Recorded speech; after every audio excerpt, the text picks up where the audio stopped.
Hello, it's Friday night. Woohoo! What? Where did Wayne go? What? So tonight, guys, we have part two a next special. How is everybody? How's your week been? Hot. That's it. Oh God, I know that. Weston, come on. Hey Eric. Hey Nettie. Hey Tom. Tom's in the house. So as you can see, we've the gang together.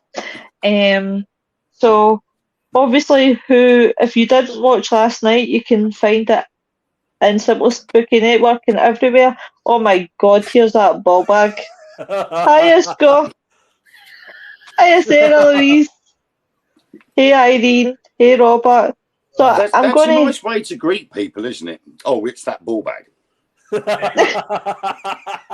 Listen, see if I didn't do that, you'd think I was dying. I was just imagining him shaving next door's fish. Oh my God. I don't even want to know.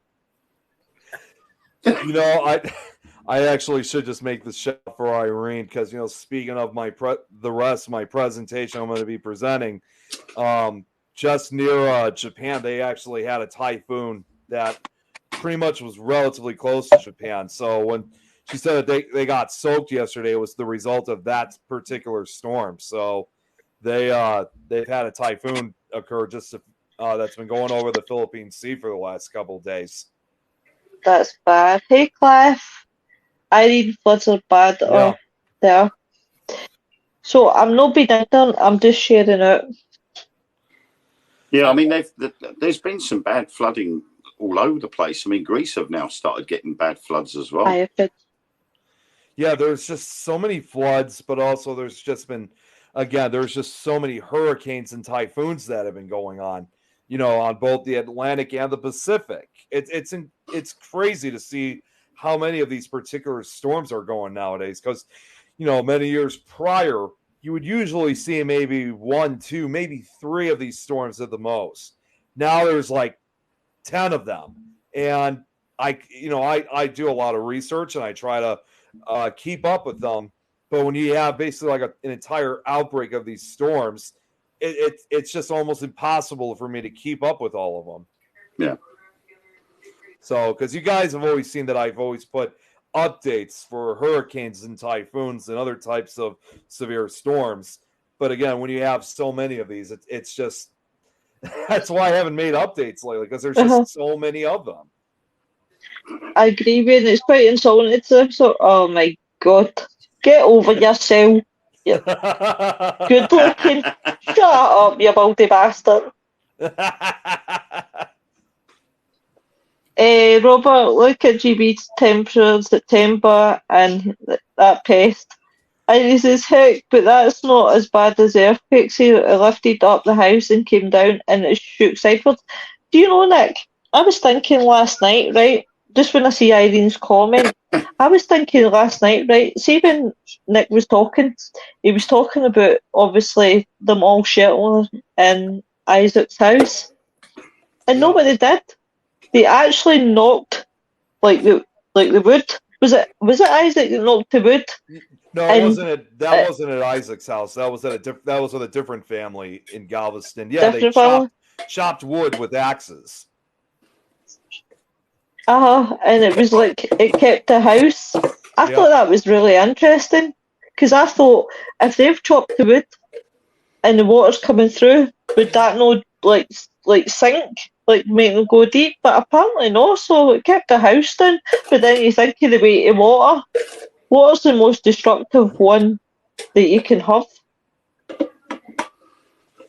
It's kind of hard to say because, you know, like I mean, some people often think, you know, like in this case, like when I first, I had 2 dads, just never which one was which. That's because they found you in the cabbage patch. Come on. You have to excuse me, I'm making a cup of coffee. It's all right, I'm going to have a drink of Diet Coke. You're being unfaithful to Iron Brew now, are you? I am. Oh, I know what I discovered before we start the presentation. Actually, I just realized I'll be right back. I just realized I forgot my cup of water. It's downstairs. I'll be back in just a second. No problem, love. 1,000 litres of water. Definitely. Hi, Rita. They've actually got an Iron Brew shop in Glasgow Airport dedicated to Iron Brew, and you can get like aprons, fucking the full shebang with Iron Brew on it. I was like, I must check this place out. Nick in the field. I know why they'd tell me about it. Lewis, I'm actually watching this. Oh my god. Don't tell me I'm going to have nightmares tonight. I'll no fucking sleep now. Go on, Scott. Send her a WhatsApp picture. Don't you fucking dare. I'll block. I know. Nick, is that Con in the field, Irene? Oh, sorry to upset you. I don't like it. Listen, I don't take offence to the Louise Iron Brew. Hello, Terry Two Willies. Hi, Colette. Hi, Colette. I love that name. Do you know that's just stuck to Terry? Terry Two Willies. Me and Viv came up with that one night in the live. Okay, you're English. I find it weird calling you Ian. And I haven't quite figured out something for Wayne or Mark yet, so... Oh, goodness sake. Well, you just have to call me Spooky. Why don't you just call him Scottish? Yeah. So tempted, Wayne, but my camera lens isn't big enough for my man boobs. Wow.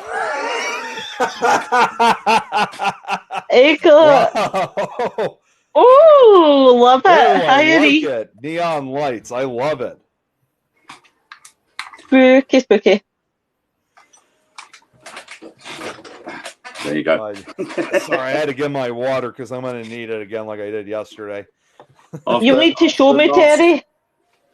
After last week in Colchester City Centre, I had to have a name thing to have up. We did Invasion Colchester, which is like a Comic-Con, and the whole city centre has displays, and they have actors from some of the big sci-fi series and films. They're doing autographs and selling their books and stuff, and I was up there representing Truth Beyond Paranormal, the Dark Mirror radio show, and Spook and Ori. And I was all on my own for the whole day on my stall, and it was amazing at how many people came over and talked about things. It was really, really good. I would really love to go to these things, but for me it's just confidence. Like, I'm alright, like, with you guys, but seeking into like a room full of people I don't know, it makes me dead. To be people honest, wouldn't think that. If it makes you quiet, we'll take you to one. I was exactly the same. You'd be a dick. I normally wouldn't say boot to a goose, me. Normally, but I always had jobs that kept me away from the public. I was a person that liked to be in the shadows, in the background, doing my own thing, doing what I had to do, and that was it. And then when I joined up with my parents' coach company, I had to deal with the public. I had no choice. And that sort of helped bring me out a little bit more. I need to look out for that, Sarah Louise. And then when I started working with Most Haunted, it got I was even more out there, and I had no choice but to communicate with people. So it develops. And I think going with a group of people that you know will eventually give you that more confidence, and you'll then start going out further and sort of branching out a lot more. See if I met you guys in real life, I think I would be kind of quiet for the first 2 seconds, but then I would come out my shell, sort of thing. I think with Ellen, Yeah. I don't think you'd be quiet with Ellen. I think Ellen will be gasping for breath because you'll be hugging her so much. You'll go.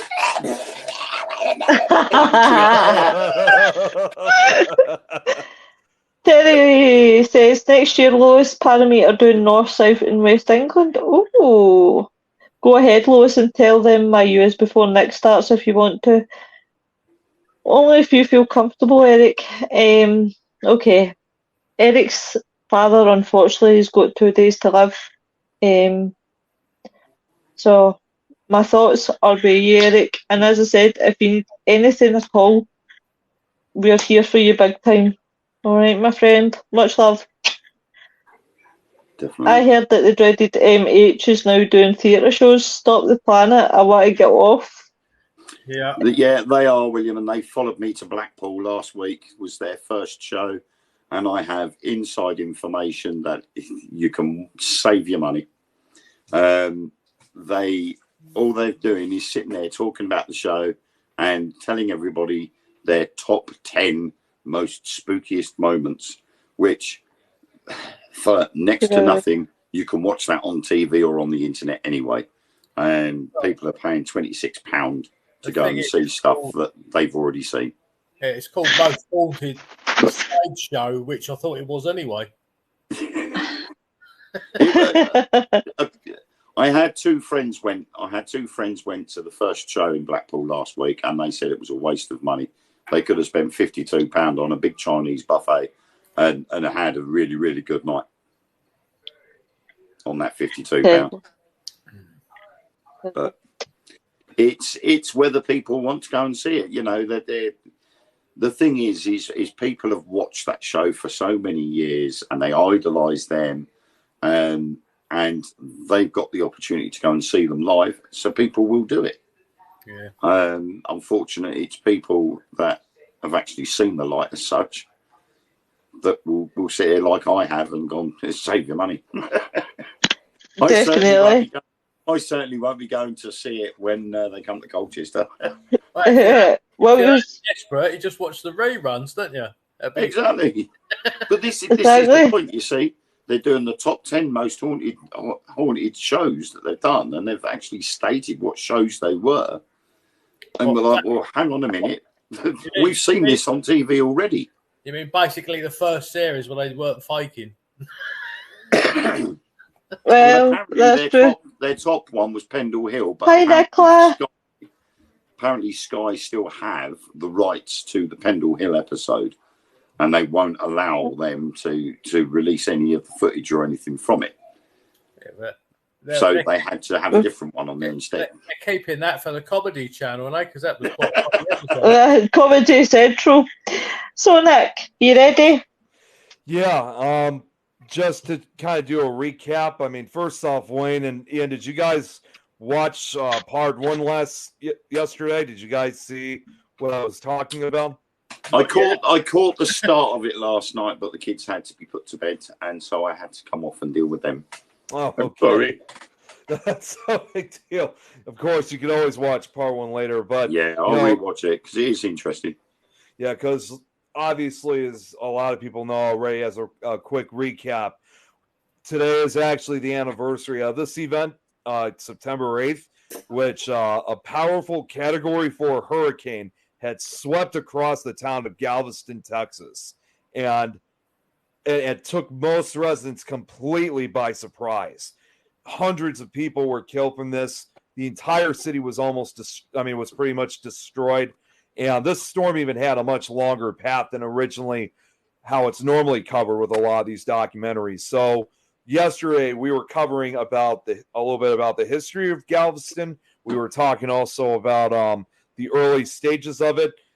And also, of course, since it's also called the Isaac Storm, it also is about a meteorologist by the name of Isaac Klein, who was fairly skeptical of, thinking that any hurricane would ever come across Galveston, which he was proven tragically wrong. And the storm just unleashed its full fury on the entire city before it finally moved on. So today for part two, now we're going to be focusing on the damaging aftermath. And I gotta say, I told Lois this yesterday, but it's a sad story. It's a really sad story, and things are about to get a lot more sadder because, like I said, we're now going to be focusing on the aftermath of this hurricane. So, unless there's anything else you guys need to bring up before I get started, I guess I can get started then. So, and you guys have anything else you need to bring up quickly?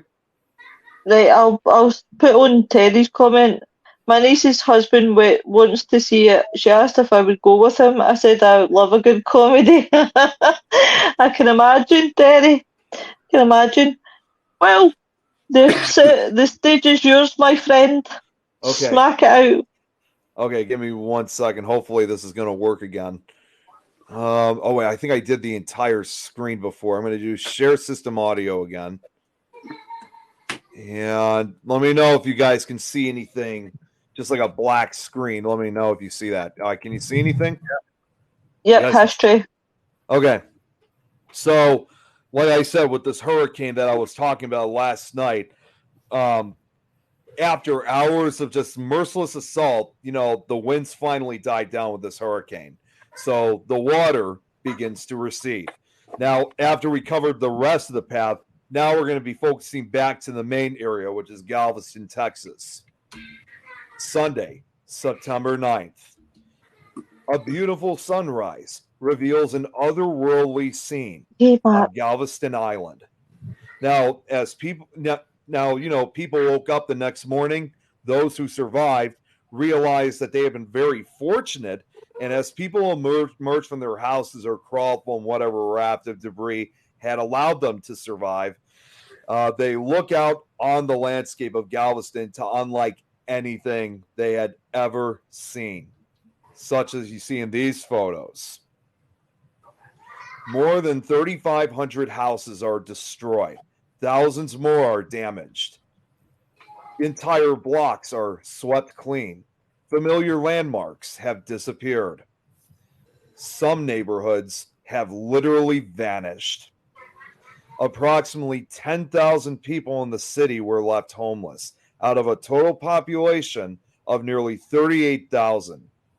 The survivors gathered outside after they found whatever dry land they could stand on and just started praying and singing.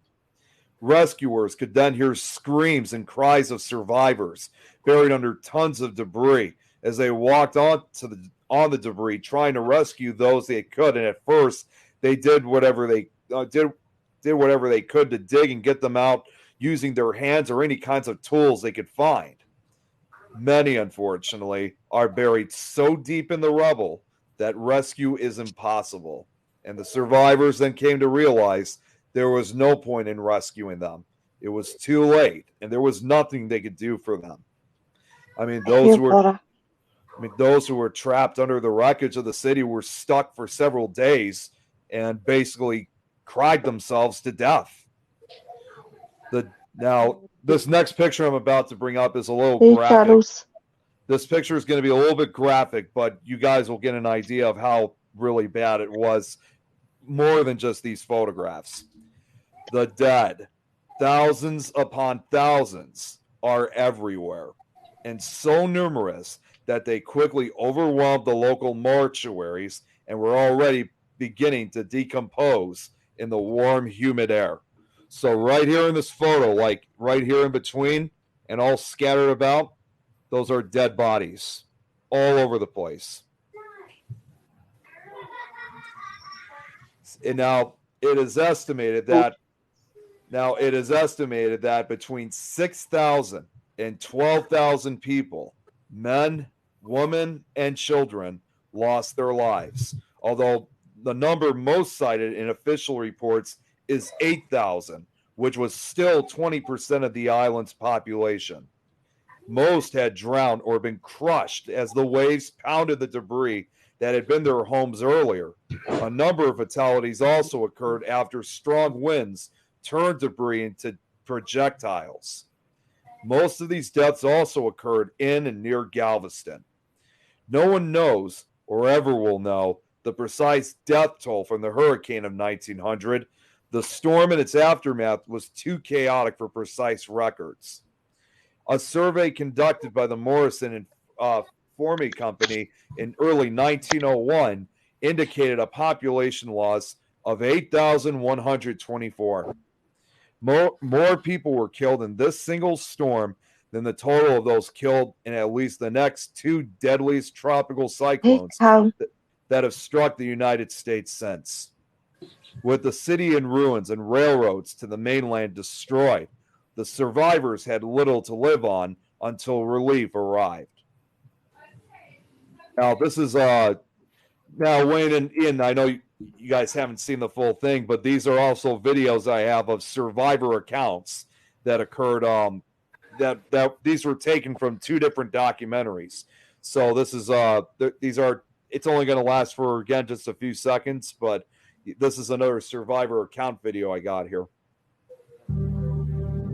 On the morning of the 9th of September, we didn't know what had hit us. There was no water. People were passing by, screaming and crying for help, and had no clothes on. The wind had ripped all their clothes off. Oh, and before we get to the next slide, if you guys want to say anything about this, go right ahead. The next 3 or 4 slides, I would say, are, because I thought it was important to do this for the slideshow, is nothing but photographs of the complete destruction in Galveston. So you're about to see a collection of different photographs that were taken in the aftermath of this hurricane. So here we go. Oh my God, man. Here's one of the morgue pictures.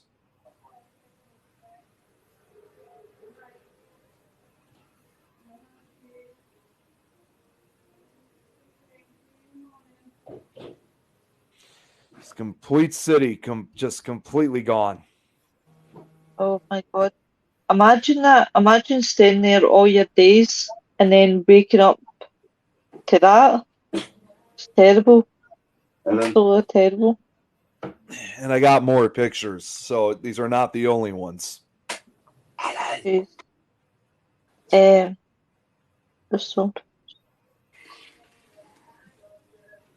Me and Scott are kidding on, William, in case you think me and Scott, these are just our normal, by the way. Holy God, look at the pictures. Alright, sorry, William. I mean, that's like I was saying before we went live, that the highest point of Galveston was 8.7 feet above seawater. That's correct, yes. Yet the storm surge was 15 foot. So you can understand the level of destruction there, because it's best part of almost seven feet. Right. Storm surge, higher than the tallest point. So you can see where that damage has been caused. Right. And as I said last night, the most destructive in natural disasters, okay, fine, fair enough. Volcanoes can be destructive, tornadoes can be destructive, earthquakes can be destructive. But if you look at it in a whole, the most dangerous one is water. You can't outrun it. You can't. It's not just the fact that you can't outrun the water, it's what's in the water as well. Right. Because when you've got water forcing its way from point A to point B, it does, Teddy.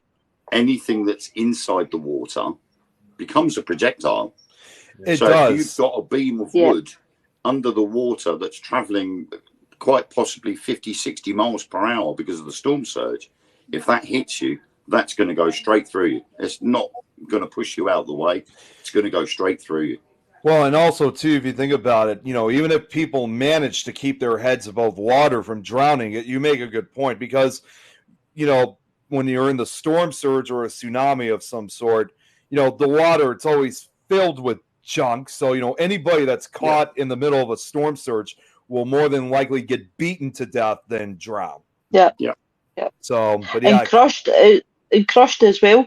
And see what really does bug me is the fact that when people, and I've witnessed this when I watch YouTube, people take pictures of water. The water's coming towards them, but they'll stand there with their cameras, and then it's that split second they decide to run.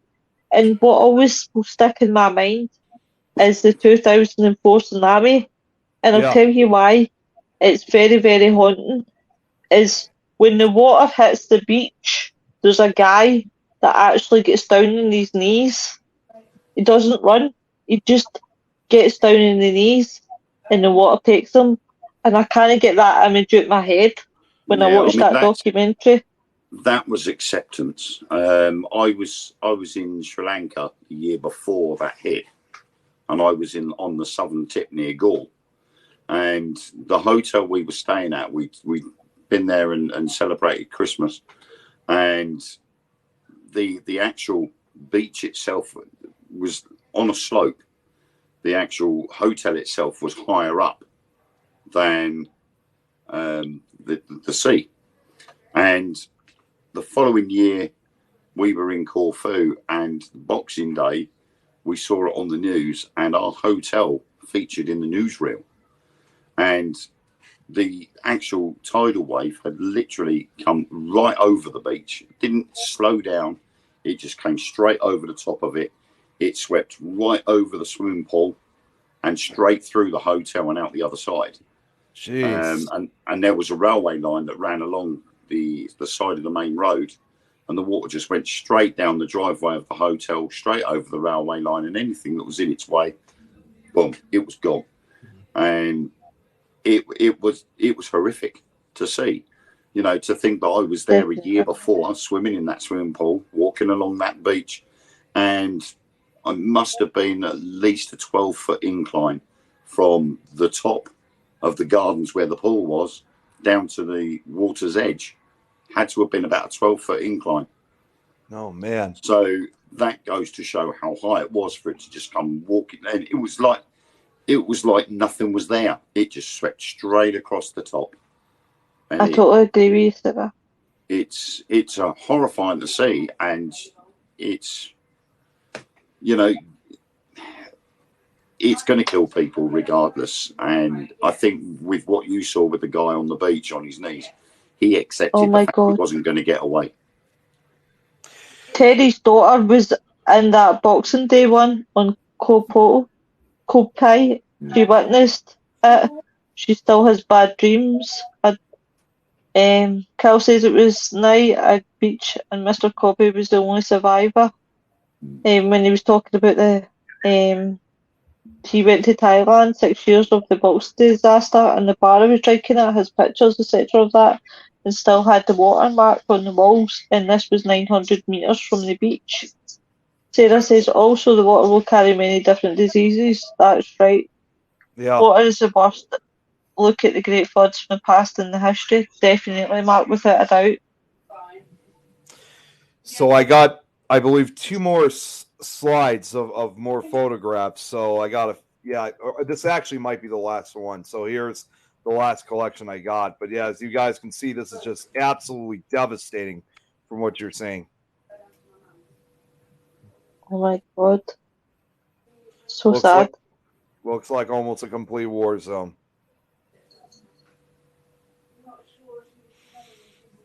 Oh wait, no, this is the last one. Excuse me. I said there was at least two more. No, you're absolutely fine, Nick. As I said, I'm quite enjoying this. Especially because it's natural disasters as well. I've got a passion for natural disasters. At the same time, though, regardless, it's still very sad. I noticed with the picture that you showed with the bodies down the middle that you highlighted. Yeah. I I do what I do best. I read. I've been quickly looking at some of the information on here, and I discovered that something quite horrifying, really. That it states here that dead bodies were so numerous that burying all of them was impossible. That's actually what I was about to get to, believe it or not. Right. That's you spoiled it. Fuck's sake, Wayne. My lips are sealed. So okay, yeah, that was it. But that was all the pictures. But early property damage estimates were placed at $25 million. However, itemized estimates from 1901 based on assessments conducted by the Galveston News, the Galveston Chamber of Commerce, a relief committee, and multiple insurance companies indicate that the storm caused just over $17 million in damage throughout Galveston, including about $8.44 million to residential properties, $500,000 to churches, $656,000 to wharves and shipping properties, $580,000 to manufacturing plants, $397,000 to mercantile buildings, $1.4 million to store merchandise, $670,000 to railroads and telegraph and telephone services, $416,000 to products and shipment, $336,000 to municipality properties, $243,000 to county properties, and $3.16 million to United States government properties. The total also included $115,000 in damage to schools and approximately $100,000 in damage to roads. The area of destruction, an area in which nothing remained standing after the storm, consisted of approximately 1,900 acres of land and was arc-shaped with complete demolition of structures in the west, south, and eastern portions of the city, while the north-central section of the city suffered the least amount of damage. In the immediate aftermath of the storm, a 3-mile-long, 30-foot wall of debris was situated in the middle of the island. As severe as the damage to the city's buildings was, the death toll was even greater. Because of the destruction of the bridges to the mainland and the telegraph lines, no word of the city's destruction was able to reach the mainland at first.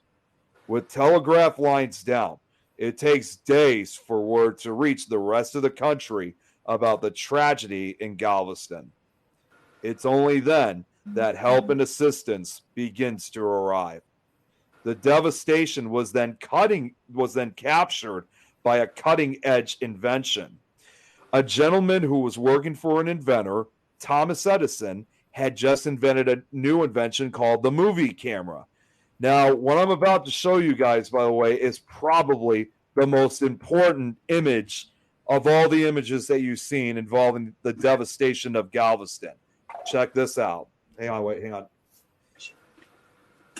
Look at this. This rare footage was shot by one of Thomas Edison's assistants. The movie camera is among the first of its kind. It is widely believed to be the first ever news film. Now, I've learned this, that Texas guardsmen are leery of outsiders with cameras. So the assistant lied and claimed that his newfangled equipment was survey gear, helped to rebuild the city. The guardsman relents, and he films the only motion pictures of what's left behind by nature's most terrible assault on U.S. soil. Oh my God. And you think a hurricane caused all that damage? Yes. Do you know what? See, for us in the UK, we moan about the weather, but oh my God, you get it rough. Yeah. Yeah, but you're not old enough to remember the 87 storm, are you, Lois? I just a wee bit of a year out there. Yeah. I remember climbing the fallen trees the following day. I remember having to drive through people's gardens because we couldn't get on the roads. We were all told not to go down the local woods because of all the trees that had come down. And everybody was blaming one of the local timber guys because he'd been taking down trees, and a lot of people reckoned he took down more than he should have done. And then when the hurricane hit, all the gaps that he'd created made wind tunnels, and it just knocked the rest of the trees down. But luckily, they quickly grew back. A lot of the ones that had gone down completely, they started re-sprouting from the stumps, and we've ended up with a new woodland again. But I can remember the following day, after all the wind had died down and everything, we all went down the woods and climbing all the fallen trees. It was like a playground for us. Oh, shit. Yeah, we had a show. However, that is a different case altogether. Yeah. I mean, that's a storm in a teacup compared to what happened in Galveston. Yeah, I mean, now as you could see right now, what you're seeing, they're searching for dead bodies right now. Oh my God, man. I wouldn't like that job.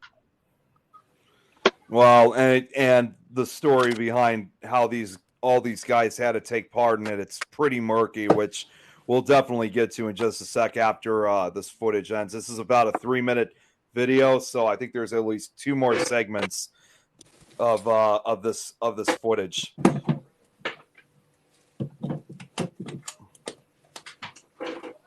That's right. Right there, that's St. Mary's Infirmary.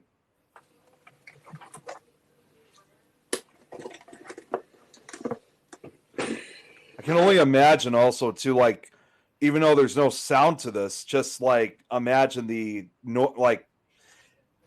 honestly, I even wonder exactly how the sounds would be like if there were still people like screaming, or if there was people like, or if it was just dead silence. That's what I often wonder. It's definitely a very eerie kind of film, but at the same time, though, it's just tragic of what you're seeing.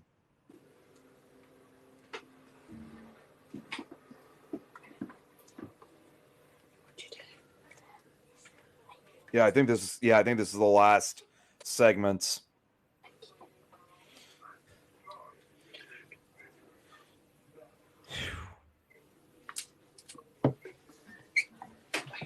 Jeez, look at that.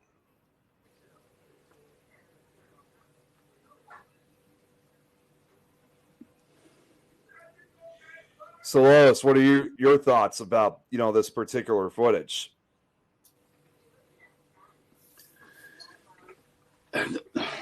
To be honest, I think it's very lucky that the movie camera was invented just in time. Yeah. Because obviously, still cameras were around before then, so all you would have had was still pictures. But a movie pictures actually can speak more volume than just a single picture. You get to see more of the devastation. You actually get to see what these people are doing to try and help, trying to clean up the place, try to find and recover the dead bodies. It's, and like you say, if there was sound to that as well, yeah, the feeling of dread as a viewer would be magnified. Right. It would have made you feel a lot worse about the whole situation for the people that were there, the survivors, even the dead. They used to say a picture speaks 1,000 words, but a movie speaks 1,000,000 words. Yeah. And times that by 10 when you've got sound to it as well, because then, like you say, would you have heard people screaming for help? You would hear the sound of people working hard to try and recover bodies or rescuing people that may still be alive. Right. So what I'm going to play next, this one has sound. This is from a different documentary. The other documentary, Wayne and Ian, if you didn't know, actually does feature, they're grown up, but descendants of survivors. And this one includes 2 different stories to it, which they're really shortened down, of course.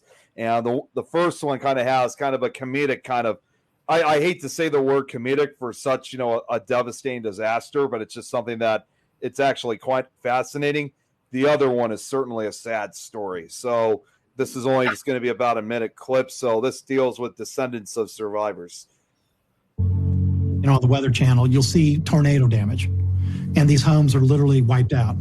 Well, imagine blocks and blocks of that, where there's no reference points. You can't see the corner grocery anymore.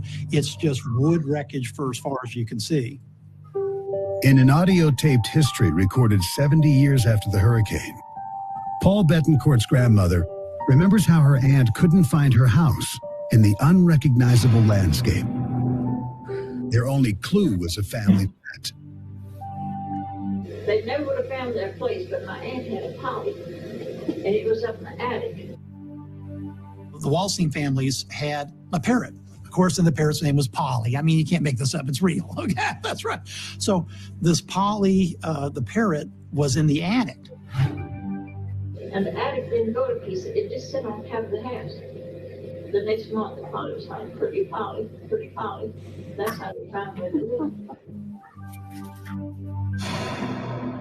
Other families are not as lucky. The grandparents of mine that lived in this house that was probably tumbling down the street, well, both grandparents and 4 sons and 1 daughter were all killed. But my grandmother and 3 older children were away from home, and they lived. Her surviving grandmother wrote about it years later. Never got home again or see anybody. Mother, father, 4 brothers. Oldest was 15 and a sister 22 months. Never found one body. I guess they washed to sea along with about 15,000 others that never had a chance. All right, so moving on. With thousands dead, there is no easy answer to do with all the remains. People began to realize quickly as the morning progressed on Sunday, September 9th, that the loss of life had been quite significant, as the first notice was the sickening odor throughout the city. It quickly then became apparent that some sort of strategy was needed. So the dead bodies were so numerous that traditional burial is impossible, as the water table was too high and the ground was saturated. Taking care of the bodies is one of Galveston's immediate concerns. They then decided to place the bodies on a barge and take it out to sea, in which 700 bodies were taken out to sea to be dumped. Initially, bodies were collected by dead gangs or death crews, who stacked the corpses on push carts and wheeled them through the streets to the waterfront, and then given to 50 African-American men who were recruited forcibly, which really was forcibly at gunpoint, to load them onto barges for burial at sea. Basically, it was they recruited a lot of these black people and basically put them into slavery, practically made them do all the dirty work. So they did this for about 2 or 3 days. However, 2 or 3 days later, they discovered that, after Gulf currents currents were washing up, many of the now bloated corpses were back onto the beach, and therefore a new solution was needed. So to prevent disease and pestilence, they simply decided to collect and burn the bodies to where they lay and found them. So if you had like 2 or 3 corpses or 5 or 7 of them, you burned them right there. So funeral pyres made of scrap lumber and stacked corpses were set up on the beaches or wherever dead bodies were found and burned day and night for several weeks after the storm. I mean, it's hard for us to comprehend. I mean, there was one historian that once said this in a documentary, just seeing this amount of like fires, of burnings of bodies, it must have been like a scene from Dante's Inferno. So the authorities passed out unlimited free whiskey as inducement to keep working and to sustain the distraught men conscripted for the gruesome work of collecting and burning the dead and to deal with the horror. There was smoke from the cremations filled the 24 hours night and day, as the wind was actually fairly light for the next couple of days, which resulted with the smoke settling in the city. The stench was everywhere, and many of the survivors would never forget that horrific smell. Individual ritualized cremation was still new to Americans in 1900, and mass burning of the dead were as disturbing in their own way as the sight of unburdened corpses in the streets. Now, this is another survivor account here. This is a really short one of an eyewitness account when it came to these burning of bodies. I'd stand out there and watch them burn the bodies, and then I'd have nightmares and scream. Okay, so this is where things really start getting pretty sad. I mean, really sad. I mean, if it wasn't sad enough, this is going to be even more heartbreaking to hear, just so you guys know. The teams of death crews spend the next several days roaming the city to collect corpses all over the island. One of the death crew men would later write in a heartbreaking account that while searching for victims, he found a small child in the sand of the beach where St. Mary's Orphanage stood. As he picked up the body of this child, he discovered that there was a rope around the waist of the child. He then pulled on the rope and found another child and continued pulling, finding more children in the sand until finally one of the sisters was unearthed. Tragically, all 10 of the sisters and 90 orphans died in the hurricane. God bless their veins. God bless them.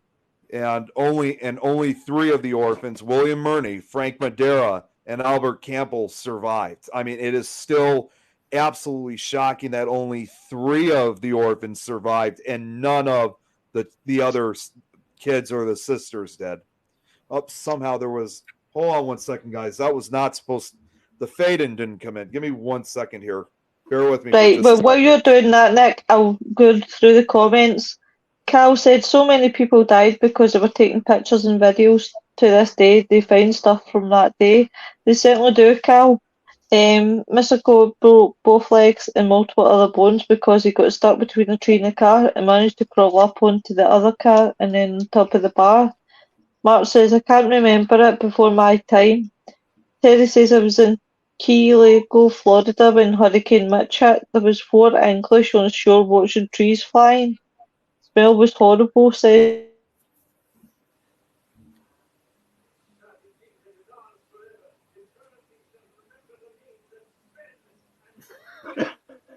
Thanks, Lois.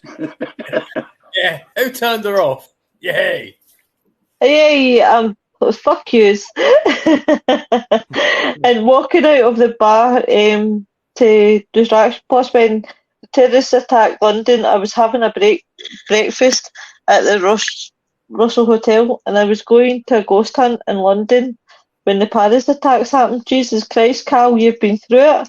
Happened and coming out for a cheeky cig to London, being so quiet as they thought London was under attack. Crazy times.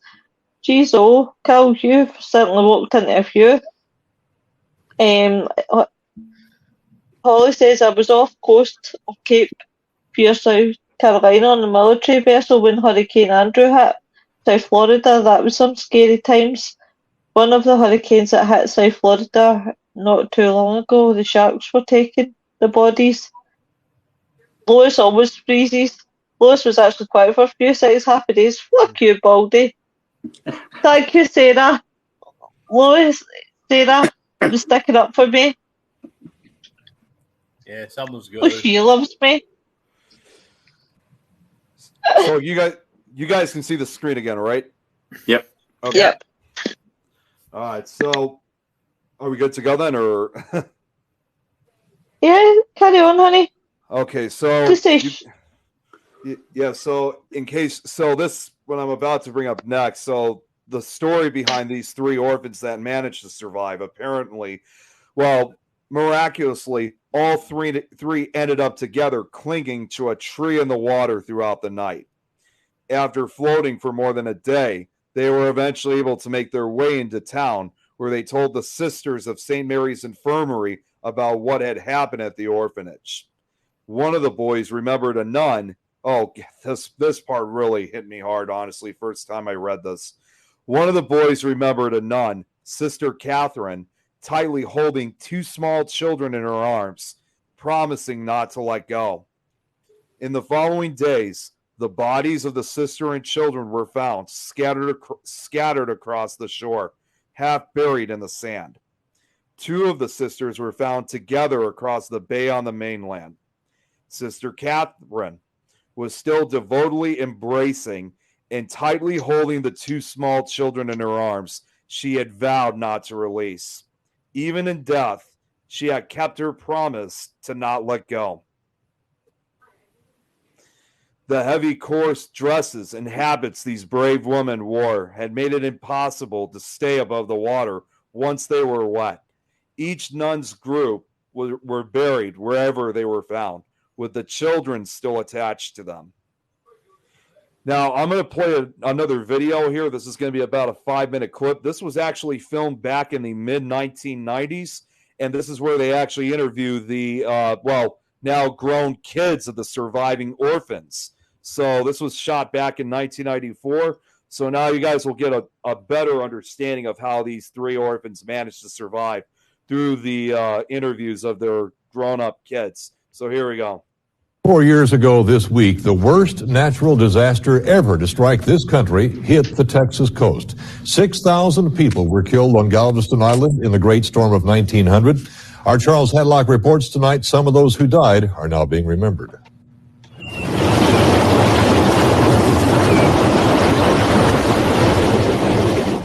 Galveston has never turned its back on the Gulf, but it has put up a wall.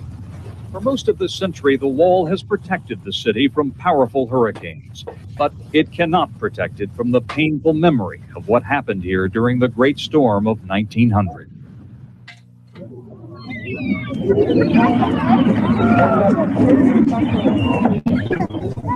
St. Mary's Orphanage was built away from town to isolate the children from the yellow fever and other deadly diseases that had claimed their parents.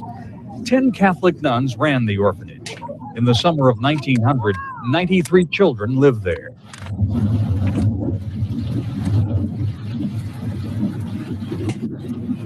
The orphanage was built just a few feet from the sandy beach.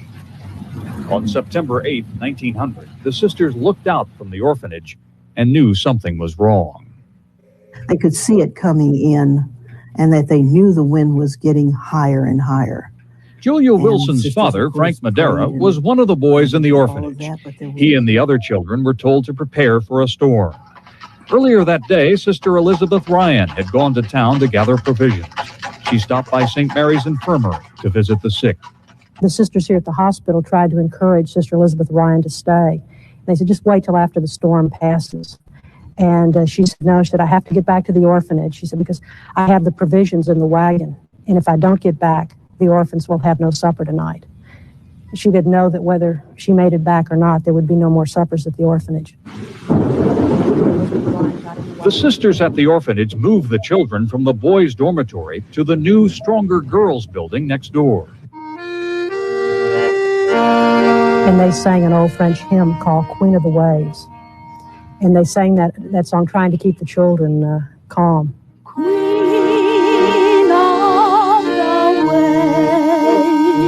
With the surf rising, everyone moved to the second floor, including 13-year-old William Murney. Murney had lived in the orphanage only a short time. His mother had just died of tuberculosis, and his father died the very next day of a heart attack. Now, his own life was in peril. He recounted a long evening of fear, the winds howling, raging, and the water rising. The water came in to the lower floor. And each sister took a section of rope and tied one end to a child and the other end to the cincture that they wore around their waist. And each sister tied to herself between 6 and 8 orphans. Suddenly, a giant ball of water crashed into the empty boys' dormitory next door. And that increased the fears of the children, and they started to scream. And the sisters tried to calm them down and had them again sing Queen of the Waves. Some of the orphans looked up in time to see a ship smash into the last remaining building at the orphanage. The orphanage was lifted from its foundation. It floated for a few minutes, and then the roof caved in, trapping the sisters and the children in the water.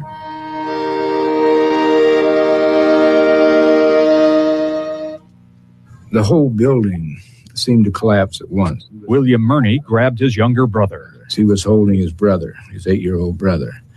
And he thinks a beam hit him, and he never saw his brother again. And he had recollections of being in the cold water, but those were very vague. And he says the real thing that he remembers most was waking up in a tree.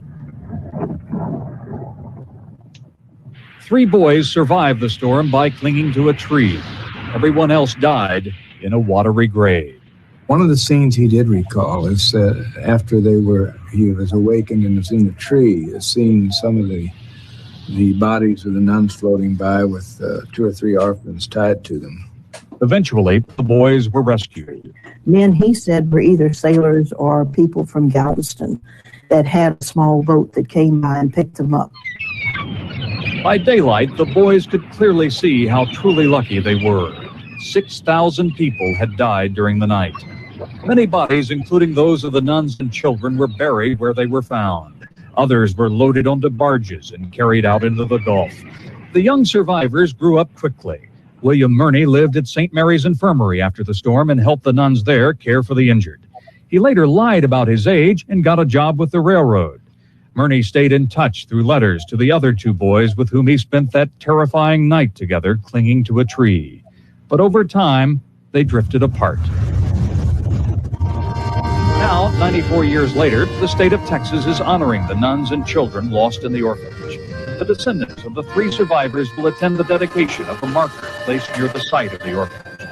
The marker sits on the wall that protects the city, but it cannot protect it from a painful memory. Charles Hadlock, 11 News, Galveston.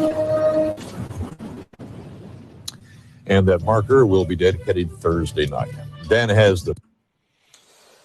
So, yeah, in my opinion, I've always thought that's definitely probably the saddest story out of the entire story of the Galveston hurricane, without a shadow of a doubt. It really, I must admit, Nick, this is really, it gets you. It does. It's one of those ones where it's like, oh my God, it's quite, oh. Yeah, it's horrible. It's truly horrible. So that same morning, one of the few ships at the Galveston Wharf to survive the storm, the Farabee, I guess, set sail and arrived in Texas City on the western side of Galveston Bay with a group of messengers from the city. When they reached the telegraph office in Houston early on September 10th, a short message was sent to Texas Governor Joseph D. Sayers and U.S. President William McKinley. I have been deputized by the Mayor and Citizens Committee of Galveston to inform you that the city of Galveston is in ruins. The messengers reported an estimated 500 dead. This was initially considered to be an exaggeration. The citizens of Houston knew a powerful storm had blown through and had prepared to provide assistance. Workers set out by rail and ship for the island almost immediately. Rescuers arrived to find the city completely destroyed. Galveston city officials established the Central Relief Committee for Galveston Storm Sufferers, CRC, chaired by Mayor Walter C. Jones. The CRC was composed of subcommittees for specifics, aspects of relief efforts, including burial of the deceased, correspondence, distribution of food and water, finances, hospitalization, and rehabilitation for the injured and public safety. Only a few of the buildings survived and eventually served as landmarks, and in a sense heightened the awesome destruction it would show in a way that was no longer there, and told one how great the loss was. Within a week, Clara Barton, the pioneer founder and president of the American Red Cross, and famous for her responses to crisis in the latter half of the 19th century, responded to the disaster and visited Galveston with a team of 8 Red Cross workers. She helps focus national attention on Galveston. This would be the last disaster that Barton responded to, as she was 78 years old at the time and would retire in 1904. After Barton and the team observed the catastrophe, the Red Cross set up a temporary headquarters at a 4-story warehouse in the commercial district.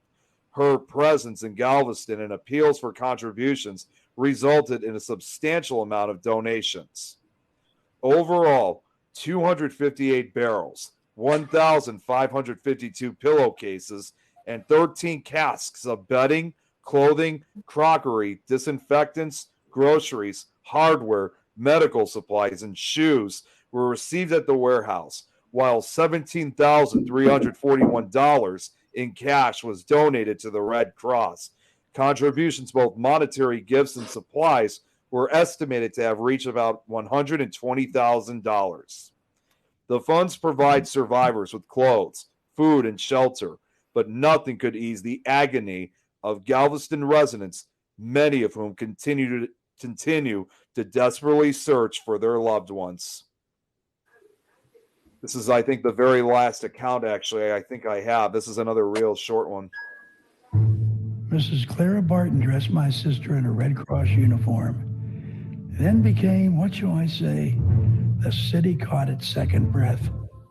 Order had commenced to develop out of chaos. Now, I know it's been a while since I mentioned this particular individual, as you probably have noticed, Lois. Isaac Klein, who he, his brother, and 3 children managed to survive, begins to worry and lose hope that his pregnant wife, Cora May, is still alive. For days, he looked for her in the morgues that had turned out and trying to find out if her name was on the ever-growing, longer list of the dead that was being published by the Galveston newspapers. For more than a week, Isaac avoids the Weather Bureau. 9 days after the hurricane, on September 17th, both Isaac and Joseph returned to work, but there is still no word of his wife's fate. As he entered the Levy building, which was spared by the hurricane, he thinks back to his insistence that the island could withstand any storm. He was now tasked to write the official U.S. Weather Bureau assessment of the Galveston disaster, which was a hurricane that had left thousands dead and gave no warning until it was too late. The question is, how exactly was he going to be able to write this? In his autobiography, Isaac Klein claimed that he raised the storm flag as directed, but did not understand some of the warning signs. He never raised a hurricane flag and neglects to say that none of those warnings, including the word hurricane hurricane, as it was never part of the forecast he received from Washington, D.C. He also claimed on the morning of the storm, he had taken it upon himself to travel along the beach and other low-lying areas, warning people personally of the storm's approach. It is known that around noon on September 8th, he did breach Weather Bureau protocol by making a unilateral decision to issue a hurricane warning without first securing authorization from the Bureau's central office in Washington, D.C. Klein estimated that thousands of lives were saved because of his decision not to wait for approval, and actually increased the total of people that he supposedly saved many times over. However, no eyewitnesses ever reported actually seeing Klein personally warning people along the beach, which led ultimately to the legend of Isaac Klein. Writer Eric Larson argued in his book, Isaac's Storm, that Klein did not warn anyone in Galveston prior to the I can't even say that word, excuse me. Of his office's hurricane warning. After finishing his report, he sent it to headquarters in Washington, D.C. In Washington, D.C., Willis Moore calls Isaac one of the most heroic people of that awful hour and wants to make sure that his agency doesn't receive any blame for the carnage. Isaac Klein used all the forecasting tools available at that time, but what he didn't have were predictions from the Cubans. After the Galveston tragedy, the U.S. Weather Bureau lifts its ban on forecasts from Cuban meteorologists. Oh, excuse me. Looks like I forgot to. Looks like this came out early somehow. Sorry about that. No, you're fine. Nick, you're doing really well. Galveston has suffered the greatest natural disaster in U.S. history, but it refuses to fall apart. Within weeks, trolley services are restored. Bank and grocery stores reopen for business. Telegraph lines are back in order. Families continue to search for missing loved ones who might still be trapped within the awful wall of debris. Sunday, September 30th. Isaac's wife has now been missing for nearly a month. Then someone came to get him to tell him they may have at last found the body of his wife. She was found under a pile of wreckage where the rest of the family landed after the storm that brought them to safety. She was like, and how they were able to figure out that this was her was she was identified from a diamond ring that he had given her as an engagement ring. But also, in addition to losing her, most of the neighbors who took cover in his house were never heard from again. So we're going to take a different direction one final time away from the hurricane, because now we're going to be focusing on just basically a biography of what happened to Isaac Klein after the hurricane. So within a year after the storm, both Isaac and Joseph are assigned and transferred to Weather Bureau positions outside of Texas, much to the dismay of their surviving neighbors. In 1901, the center was moved to New Orleans, Louisiana, and Isaac moved with it to be section director for Texas, Oklahoma Territory, Arkansas, Louisiana, Mississippi, Alabama, and Florida. His brother Joseph is transferred to the Weather Bureau in Puerto Rico. Since the hurricane, he never forgave Isaac for failing to heed his warning the night of the storm. In early August of that year, Klein and his three daughters moved to the Crescent City area, where he would serve as district forecaster and eventually the principal meteorologist. 1 year later, on August 5th, 1902, he married Margaret C. Hayes, and he and his daughters moved into her home on Prytania Street.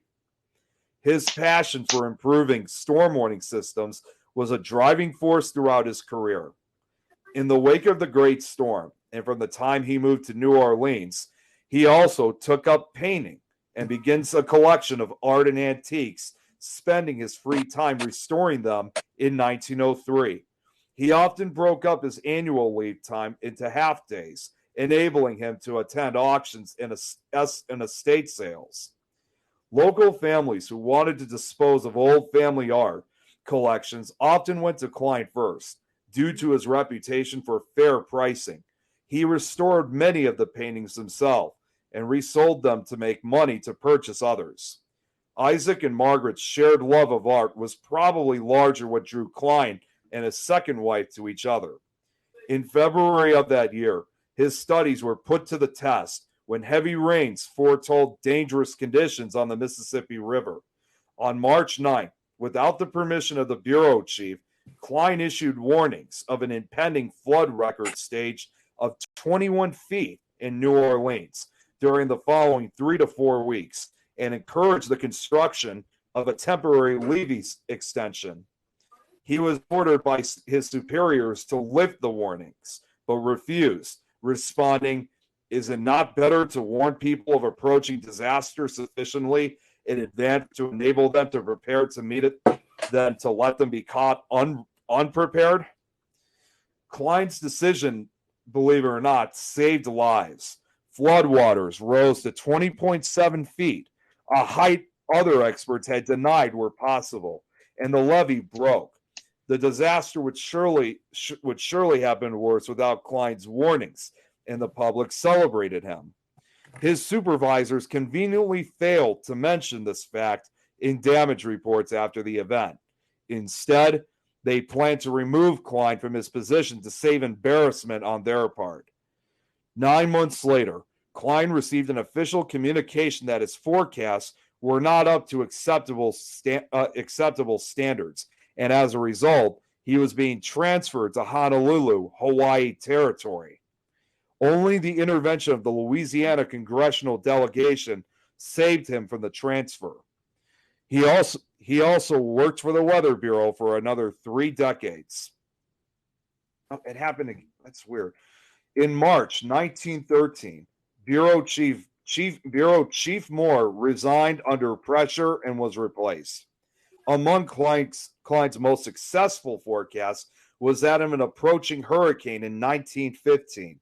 This particular storm possessed the highest wind velocities yet measured on the Gulf Coast, 140 miles per hour. Nearly every building in New Orleans sustained damage, but surprisingly, only 279 lives were lost, many of those at sea, thanks to the Bureau's storm warnings. After the storm, the New Orleans Times Picayune, I guess that's how you say it, commented, "The intensity of the storm proved the worthiness of Dr. I.M. Klein. Never before, perhaps, in the history of the Weather Bureau have such general warnings been disseminated as were sent out by the local bureau in reference to the disturbance that passed over New Orleans Wednesday morning." Klein was achieving hero status in the Mississippi Delta. There, he developed a stellar reputation over the years, successfully forecasting significant levels of flooding in 1912, 1915, and 1927. This painting here that I have, that I just put up, it's probably what I would consider the only known image of Isaac Klein in color, even though it's a painting and it's a picture, obviously, of him at home, and this was painted back in 1910, so it was painted at the present time. Now, in 1926, he wrote the textbook Tropical Cyclones, a collection of his research. That same year, however, sadly, his second wife, Margaret, passes away, to which he never remarries. Isaac Klein also became the chief meteorologist in New Orleans during the Great Mississippi Flood of 1927. I guess the picture showed up later, but there we go. Having amassed a sizable collection of her own before their marriage, the probate of her will in 1928 listed specific instructions concerning several artist works. She willed her extensive collection of paintings to her brother and sister, with the exception of her paintings by Keith, which went to Klein. That same year, he wrote his next textbook, Floods in the Lower Mississippi Valley. In 1929, Klein found a portrait of Abraham Lincoln by Frank Carpenter in an obscure repository of antiques in Washington. After purchasing it, he acted on what he referred to as a hunch and carefully scraped off excess paint applied to the surface of the piece by an unknown artist. His restoration resulted in one of the best-known portraits of Lincoln, which he then loaned to the Cabildo in New Orleans. His remaining years with the Bureau were comparatively quiet, but he retained a place of respect in the community. It is said that locals used to watch the gray-haired gentleman walk from his home in the French Quarter to the Bureau office to see if he carried an umbrella. Local lore credits him with the saying, "Don't put rain in the forecast until it starts, and don't take it out until it stops." In 1934, by that time well-respected and highly admired in New Orleans, Klein received an honorary doctorate from Tulane University. However, the very next year, Klein retired from the Weather Bureau in 1935 after 53 years of service. He was fond of saying that he was older than the Weather Bureau. Although he wanted to continue working, Klein was required after working 53 years, and due to his age, then at 74 years old, he petitioned to extend his career, citing his ability to predict tropical storms and his desire to contribute to the development of the hurricane warning system.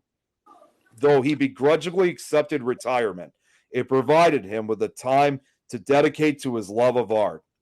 He remained in New Orleans and indulged his longtime interest in art, both by painting and by opening a small art shop called the Art House, an antique and art gallery located at 633 Peter Street in the French Quarter in January 1936.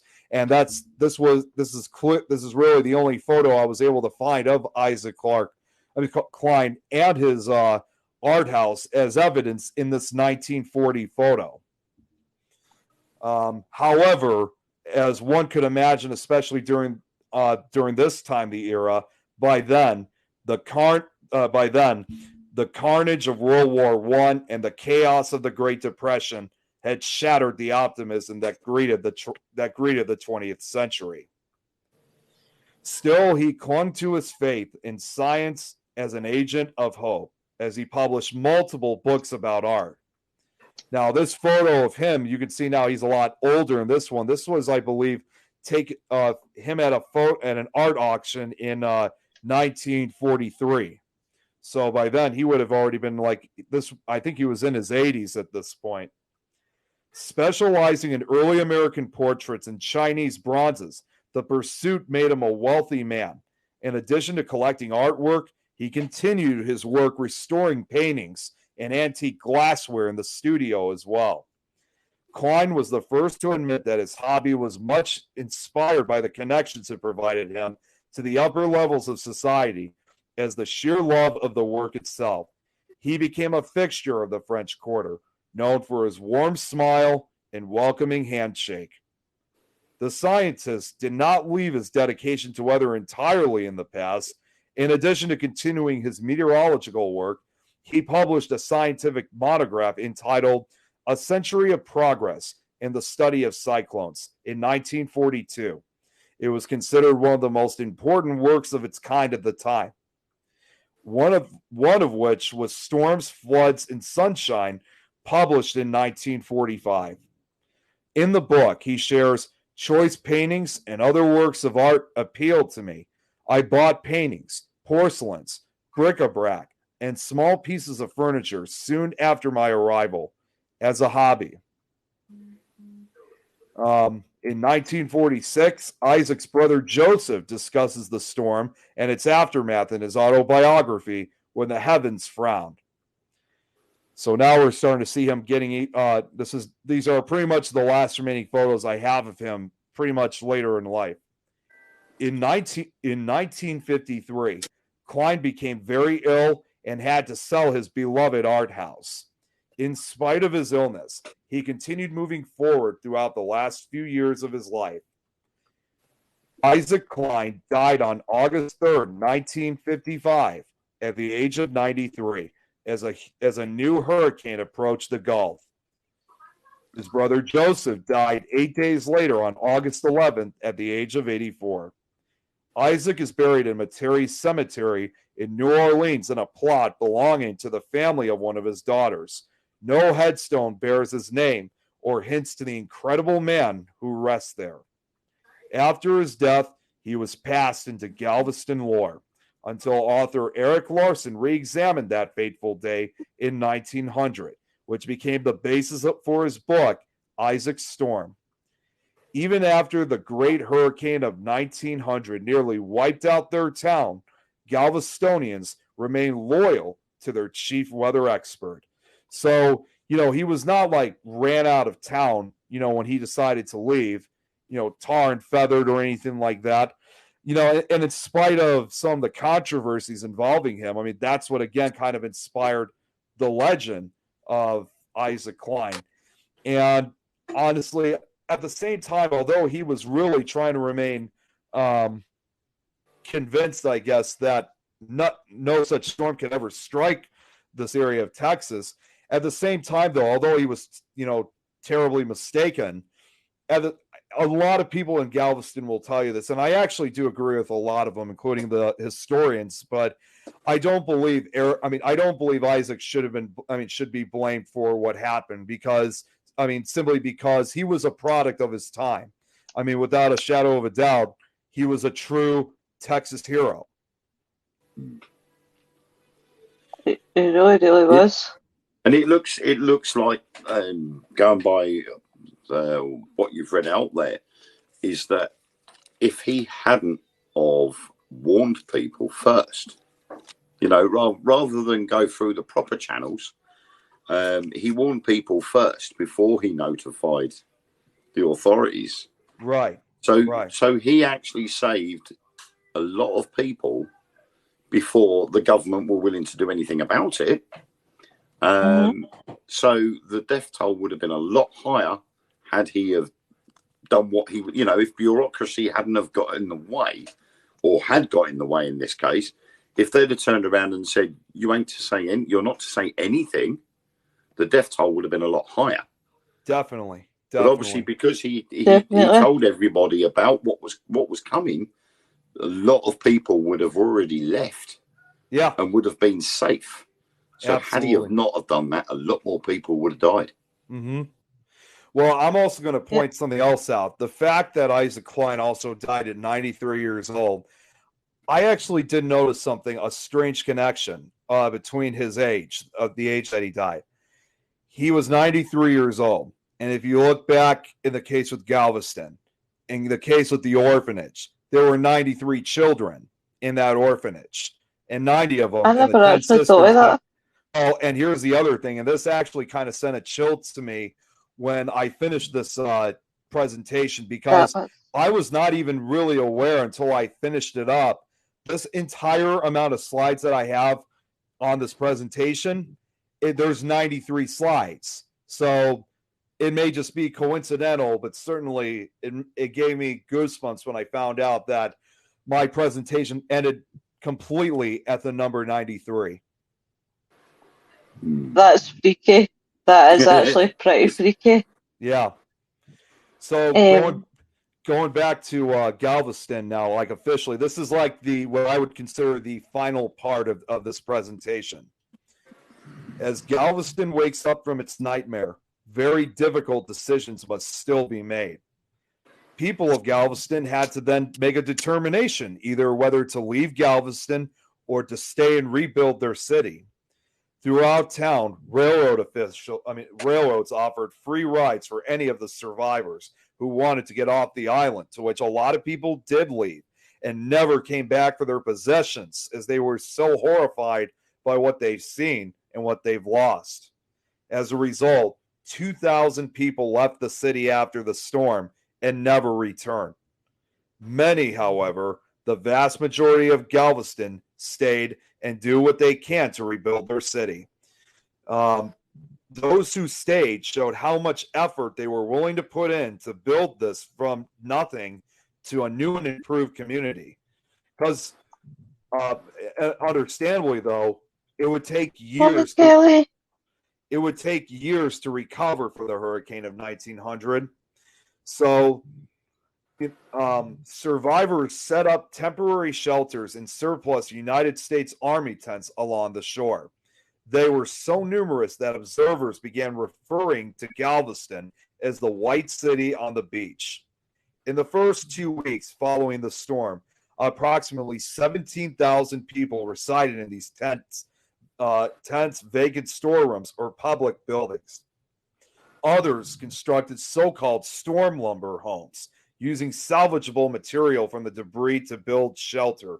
The building committee, with a budget of $450,000, opened applications for money to rebuild and repair homes. Accepted applicants were given enough money to build a cottage with 3 12-by-12 foot rooms. By March 1901, 1,073 cottages were built, and 1,109 homes had been repaired. Winifred Bonfils, a young journalist working for William Randolph Hearst, was the first reporter on the line as the hurricane's ground zero in Galveston. She delivered an exclusive set of reports, and Hearst sent relief supplies by train. By September 12th, Galveston received its first post-storm mail. The next day, basic water service was restored, and Western Union began providing minimal telegraph service. Within 3 weeks of the storm, cotton was again being shipped out of the port. A number of cities, businesses, organizations, and individuals made monetary donations toward rebuilding Galveston. By September 15th, less than 1 week after the storm struck Galveston.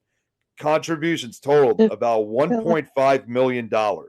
More than $134,000 in donation poured in from New York City alone. 5 other major cities, St. Louis, Chicago, Boston, Pittsburgh, and Philadelphia, had also donated at least $15,000 by September 15th. By state, the largest donations included $228,000 from New York, $67,000 from Texas, $56,000 from Illinois, $53,000 from Massachusetts, and $52,000 from Missouri. Contributions also came from abroad, such as from Canada, Mexico, France, Germany, England, and South Africa, including $10,000 each from Liverpool and Paris. Andrew Carnegie made the largest personal contribution, $10,000, while an additional $10,000 was donated by a steel company.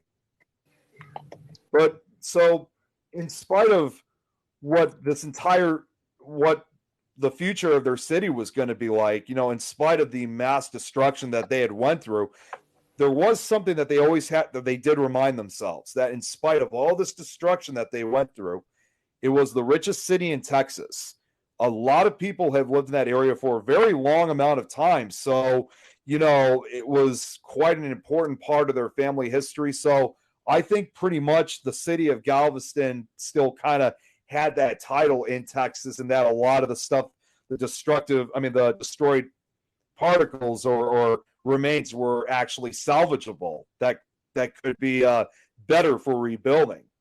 So, but to rebuild, residents, now fully aware of how precarious its position was, want a stronger and much safer city, as they realized that if they were to survive at all, they would have some sort of prevention and protection of future storms from causing destruction like that of the 1900 hurricane.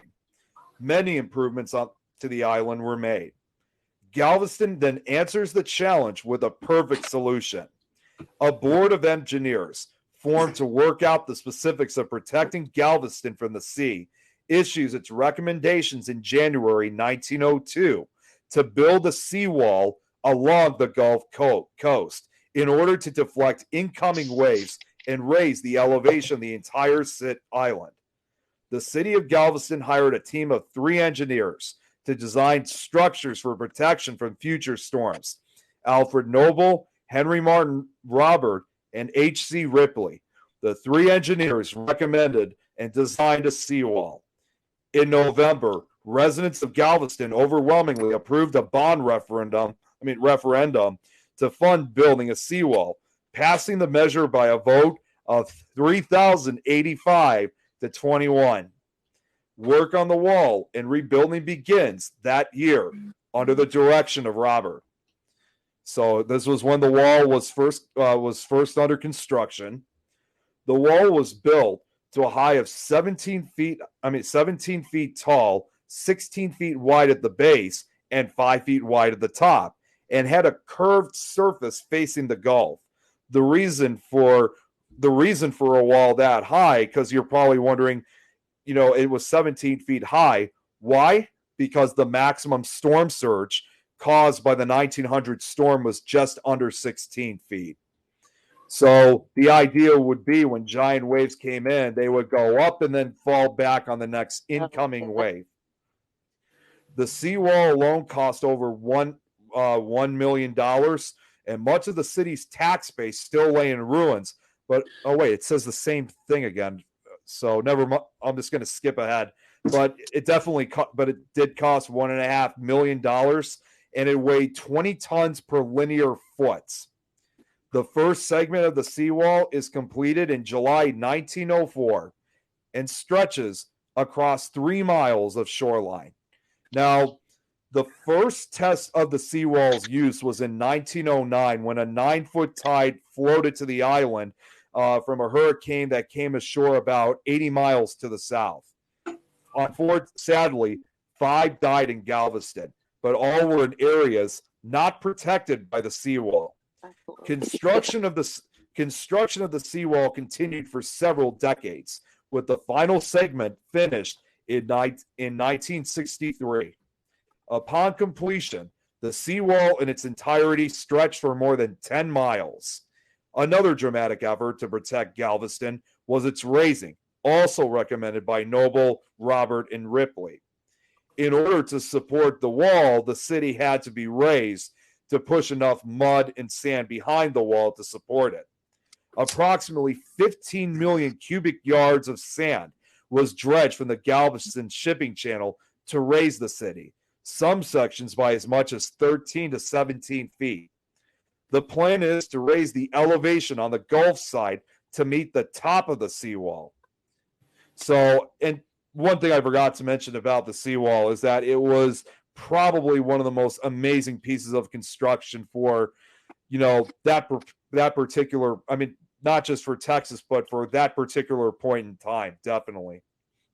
So, okay, it's saying the same thing again. So I'm just going to, behind the wall, the plan is to raise the elevation on the Gulf. Okay, yeah. Then the grade will slope down. Really good. Then the grade will slope down 1 foot for every 1,500 feet from the Gulf. Street by street, engineers marked the new ground level with stripes painted on telephone poles. Property owners raised their buildings to match and built new foundations beneath them, or resigned themselves to having their first floor rooms turned into a basement. Over 2,100 buildings were raised in the process of pumping sand underneath, including houses, churches, sidewalks, sewers, and gas lines. Everything has to go up. The ground beneath Galveston slopped from 8 feet above sea level, just behind the wall, to 22 feet along the island's new crest. So workers at that time only had the most basic construction tools. One of the most challenging to raise is the 3,000 short ton St. Patrick's Church, a huge ornate building in the center of town. So how they were able to raise this one was that there were murals put on all corners of the church and were on turnstile, and each mural had to walk at the same time as what they were trying to do is to make sure they didn't have the structures get off kilter. Being slowly raised on jack screws, each building must be kept level. If not, it can break apart. According to historian David G. McComb, the grade of about 500 blocks had been raised by 1911. The next step is filling up space under the raised buildings. They build dikes around sections of the city, and then they build dredges that would collect the bottom of the Gulf, bring it in, and pump it in and fill up certain areas. 16 million cubic yards of sand and slurry are pumped in from the Gulf, which took weeks, if not months, for it to dry. As the sand was pumped, because you have to think, as the sand was pumped in, so were sea creatures. So there was also the smell of these dying marine animals from the sea. Finally, after 6 long and muddy years, the grade raising is officially complete. So, I don't know what's going on here, but that was kind of No, weird. you're absolutely fine. You're doing well. Another technical issue, but, I just got to say, you can imagine just the amount of patience that was given. That must have been taking place when this was all occurring, because for the most part, this grade raising wasn't completed until 1910. So it's incredible. It took almost an entire decade. As I said, I'm quite happily sitting here intrigued by this presentation. Hang on 1 second. I'm going to fix up this one slideshow. I have no idea what happened here, so I'm going to fix this very quick. So bear with me for just a moment. I'll read the comments. We have seawalls here, but to be honest, I really don't see what good they would do. Do we ever get hit with something like this?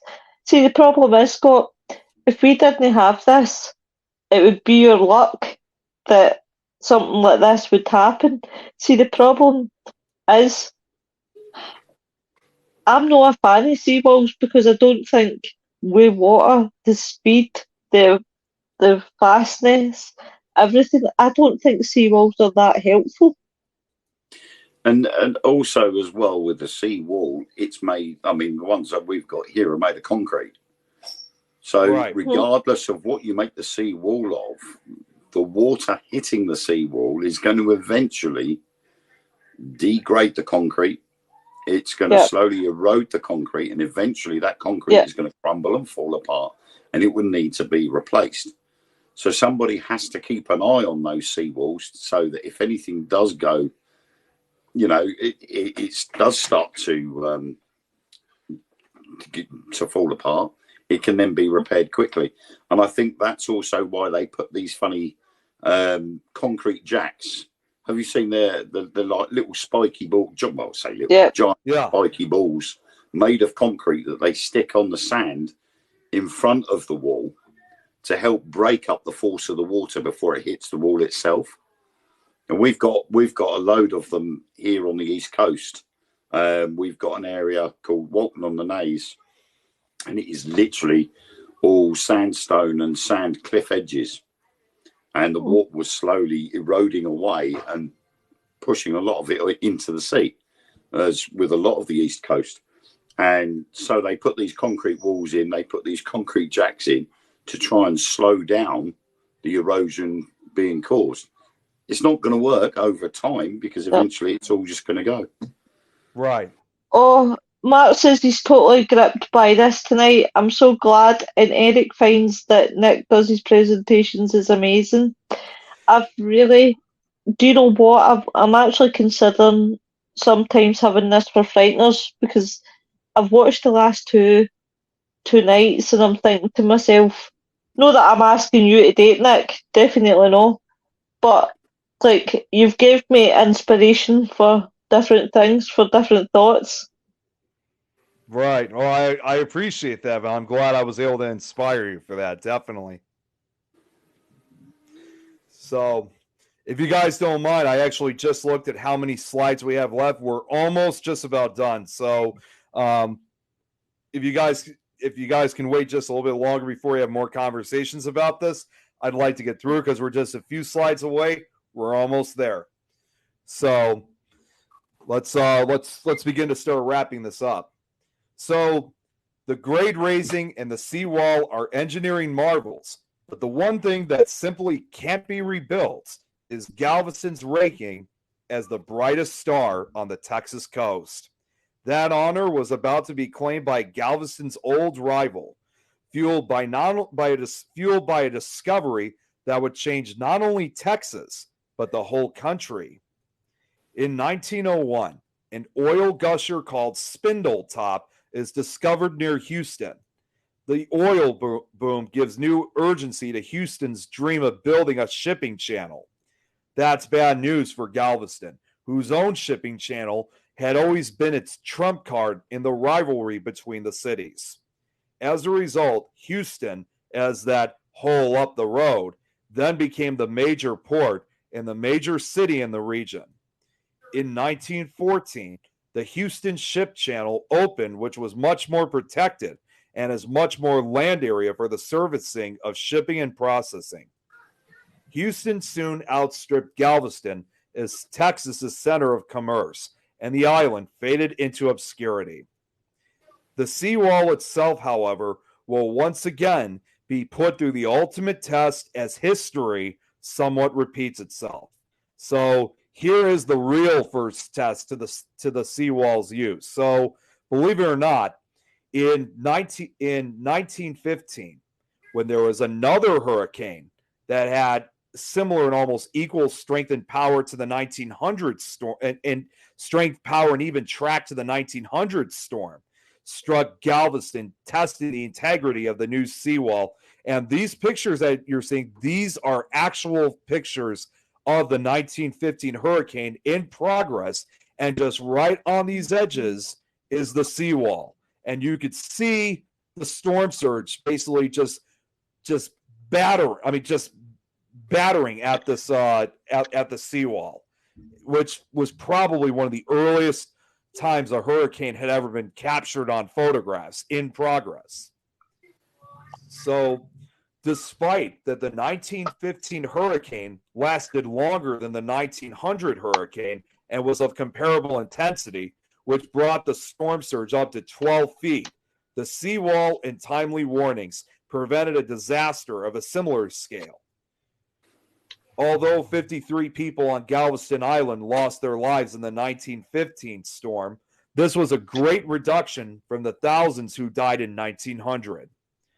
There is no doubt that Galveston is a safer place than it was before the Great Hurricane, but its former glory has slipped away. So basically, the Commerce, they just kind of talked to, they just looked at it as just kind of the end of the story. And then they talked about it, laughed about it afterwards. So the Commerce just kind of just had to accept what was going on and just moved on. Other powerful tropical cyclones would test the effectiveness of the seawall.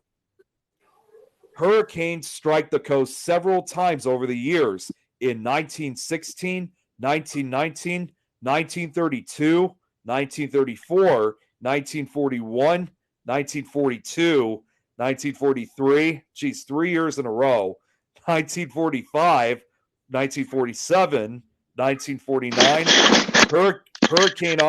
Hurricane Audrey in 1957, Hurricane Ella in 1958, Hurricane Deborah in 1959, Hurricane Carla in 1961, Hurricane Fern in 1971, Tropical Storm Delia in 1973, Hurricane Alicia in 1983, an unnamed storm in 1987, Hurricane Jerry in 1989, Tropical Storm Allison in 2001, Hurricane Claudette in 2003, Hurricane Rita in 2005, Hurricane Humberto in 2007, Hurricane Ike in 2008, Tropical Storm Harvey in 2017, and Tropical Storm Beta in 2020.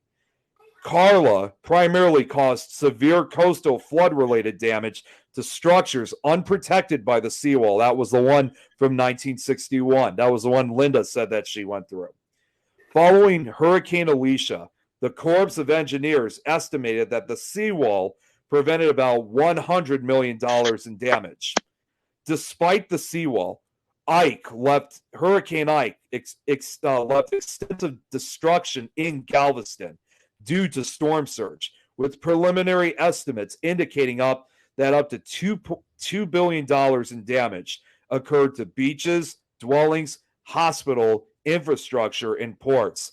Now, this was a hurricane I actually did remember when it actually struck Galveston back in 2008. And I was fortunate enough to actually watch it live. I was actually in high school when this hurricane struck. So I was up to watch one of their late night reports live. So it was totally incredible. Damage in Galveston and surrounding areas prompted proposals for improvements to the seawall, including the addition of floodgates and more seawalls.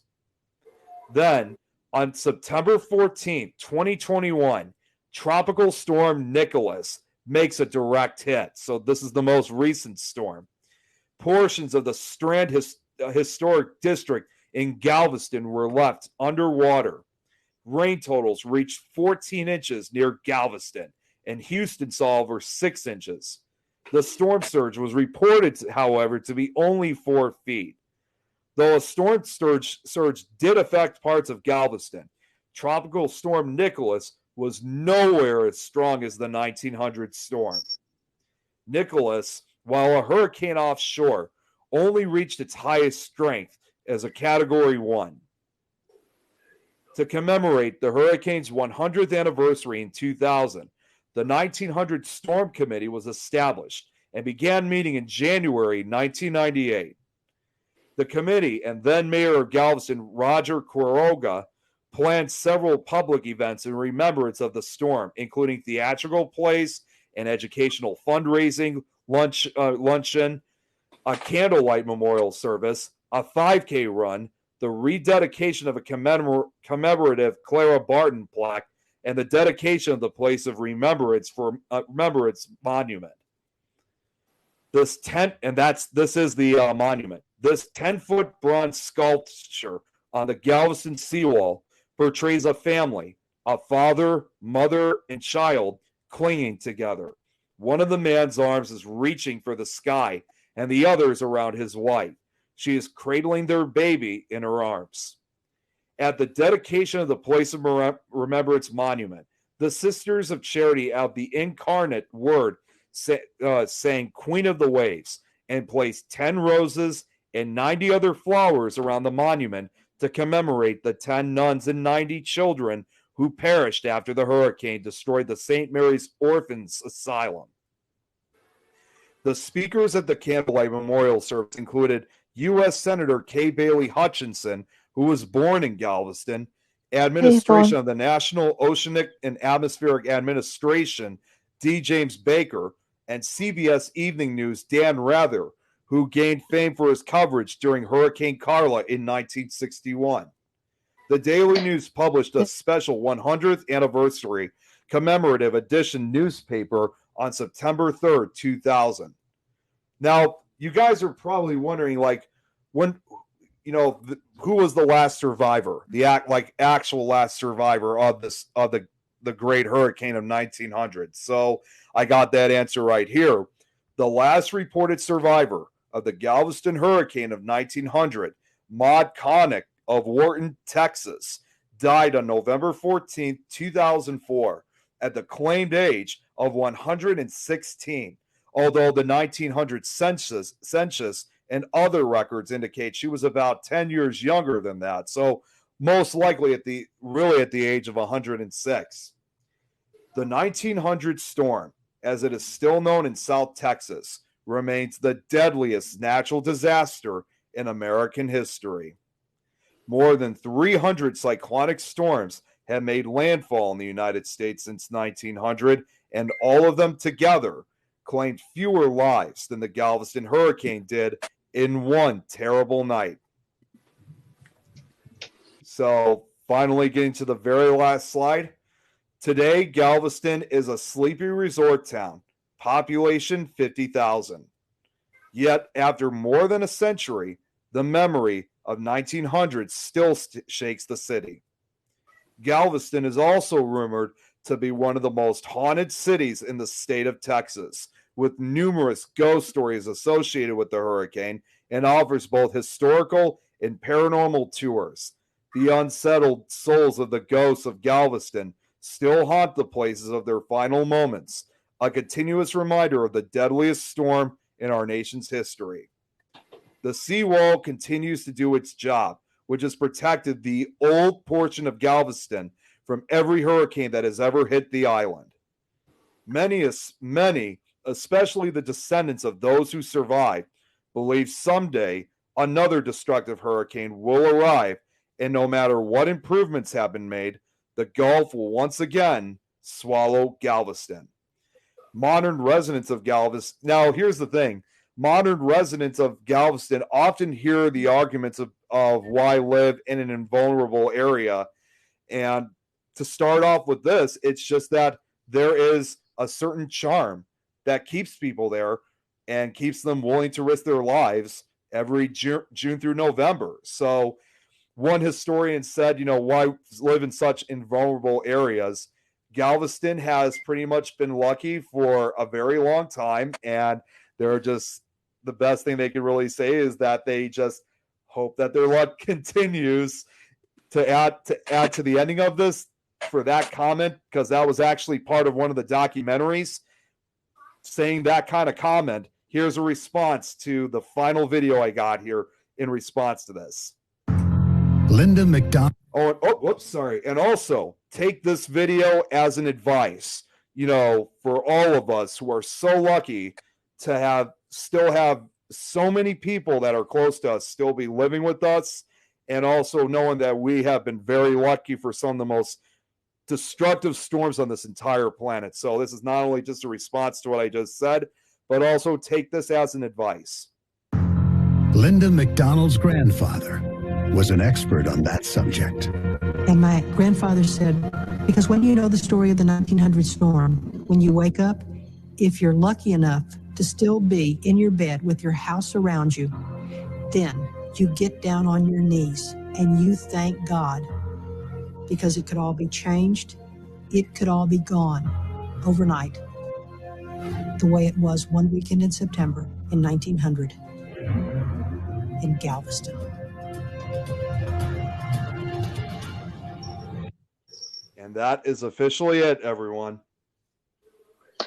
Wow, really, Nick, you have mind blown me. It's been a really, really good presentation. Something definitely different. And it's so sad because, again, like, I couldn't imagine what you guys go through. And the problem is there's many of these places that are told not to build because it's earthquake territory and hurricane, and they still go ahead and do it. All you need to do is look at 2011, the Japanese tsunami and earthquake. They were told not to build a nuclear plant there. That's on earthquake territory. And they ignored the signs. And look what happened. Problem is, it's widespread. You know, that sort of attitude to things is all over the world. I'll be right back. I need to get some water after speaking so long. Are you okay? No, I just need to get my mouth is like dried up. I need to get some water. I'll be right back. No problem, my honey. That's all right. We'll keep talking without you. That's it. We'll do all the talking now, Nick. You have a rest. I mean, you know, it like you say, 2011, they were warned not to put the Fukushima power plant where it was, told not to build it. Yet as soon as they get an earthquake, that gets hit. But you've got places like, I mean, even you look at the likes of Tornado Alley. Yeah. You know, tornadoes are very powerful. And yet you see a tornado go piling through and causes so much devastation and damage. Mm-hmm. And they've shown you examples. If you build a house in a certain way, things like bits of 4x2 will not penetrate the wall, which makes that wall safe. It would make it a lot harder for something like a tornado or a hurricane to destroy a house. Yep. No to you, Wayne, to that baldy bastard. He's fucking shite. So, you know, it's always, you know, you would have thought that for what it costs to keep rebuilding something, you would go like, right, okay, well, we're going to save ourselves so many billions of dollars or so many millions of pounds by not building in this area because of the dangers, because annually we end up having to pay out more and more money. Exactly, Yvonne. By having to rebuild these things. Insurance companies, you know, they'll have policies there set in place for tornado damage, hurricane damage, flood damage, all of these different types of damages that the weather could bring. But as soon as you claim on it, the insurance premium goes up. Well, see, funny enough, me and Stephen had this conversation. Me and Stephen had this conversation because we were, well, for people that don't know, Stephen's my partner. And we were sitting watching YouTube, and from time to time I like to see if there's any updated natural disaster videos. And it just happened to be that it was all these cars were getting damaged. And I said to Stephen, I said, would their insurance cover that? And he went, nope, insurance doesn't cover natural disaster. And I went, what? Really? It used to be a lot of things. It used to be an act of God. Yeah. You couldn't claim against an act of God. And so if something weather related was to damage your property, can't do nothing about that. That was an act of God. Weather related damage was classed as an act of God for a long time. So you could never claim on anything like that. So it would then come out of your own pocket or donations from charities and other people to help rebuild your home, or in Galveston's case, an entire city. And as we saw there, 15 years after the main Galveston hurricane, they had another one, and that put the seawall to test. Now, after all those millions of dollars that were paid to raise the town so that it wouldn't cause so much damage, millions of dollars pumped into building the seawall to protect the city, and 15 years later, in came another one. And oddly enough, in what it cost, it was only about $38 billion shy of what it cost them in 1900 to repair the city. It was about $108 billion it cost in damages in the 1915 hurricane. So, you know, after all those millions that were pumped into protecting Galveston, that hurricane caused almost as much damage costly-wise, not as much in life, you know, nowhere near enough only in 53 life. You know, it saved more lives in general, you know, by having the weather people keeping an eye on things and having the protection there. It saved more lives, but it technically didn't save the amount of money that was going to be spent on the damages. And it's a thing, isn't it? You say to yourself, well, why live there if they're going to be prone to getting these things? And the problem there is people that have been born and bred there, and their family goes back all the way, you know, hundreds of years. You know, you don't want to leave the area. That's your home, and that's where your history is, and you don't want to walk away from that history. So you would protect it as much as you could. Well, look at the amount of people, right, that, and this is going a wee bit off topic, natural disasters.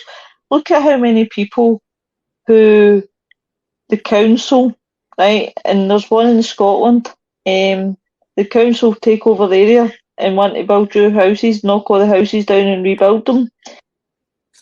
And I've seen people and read stories where people don't want to leave. People like that. I've stayed in this house for 20, 30, 40 years. This is all I know. And the council is wanting to knock it all down. Yeah, forced purchases. That's what they call it, a forced purchase. A few years back, we had that here in Essex on the A12, which was our main arterial route from East Anglia down in towards London. And the Essex County Council forced purchased 3 houses that were on the side of this main road. And all it was to do was to extend a slip road onto that road by 10 feet. They made compulsory purchase of these houses just to extend a slip road by 10 foot. It doesn't look any different. Yet these people were forced out of their homes to make a way for this extra 10 foot. You know, and unfortunately, it happens. You know, they and we still get it now. I mean, like you say, where you are now, the government force purchase these properties and they pull them down and they build their own. And it's because we were given the right to buy council houses at a reduced rate. So we took them up on the offer. And then the council have gone, hang on a minute, we've lost income now because we've sold our council houses off. They haven't got any. And so they need to build them again so that they've got an income coming in. That's how a lot of councils go bankrupt. I mean, at the moment, you've got Birmingham City Council have just declared they've got no money. They're bankrupt. And that's because of their expenditures far outweigh what they've got coming in. So no, I mean, look at it. Look at also when the Commonwealth Games was here, and the amount of people that were getting chucked out their own homes just to accommodate. The Olympics. I don't think that's right. It's terrible. But then that happened in China. You know, in China, when they were building roads, anybody that stood their ground, they just built around it. There is a famous picture of a house that is right in the middle of a motorway because the owner would not leave.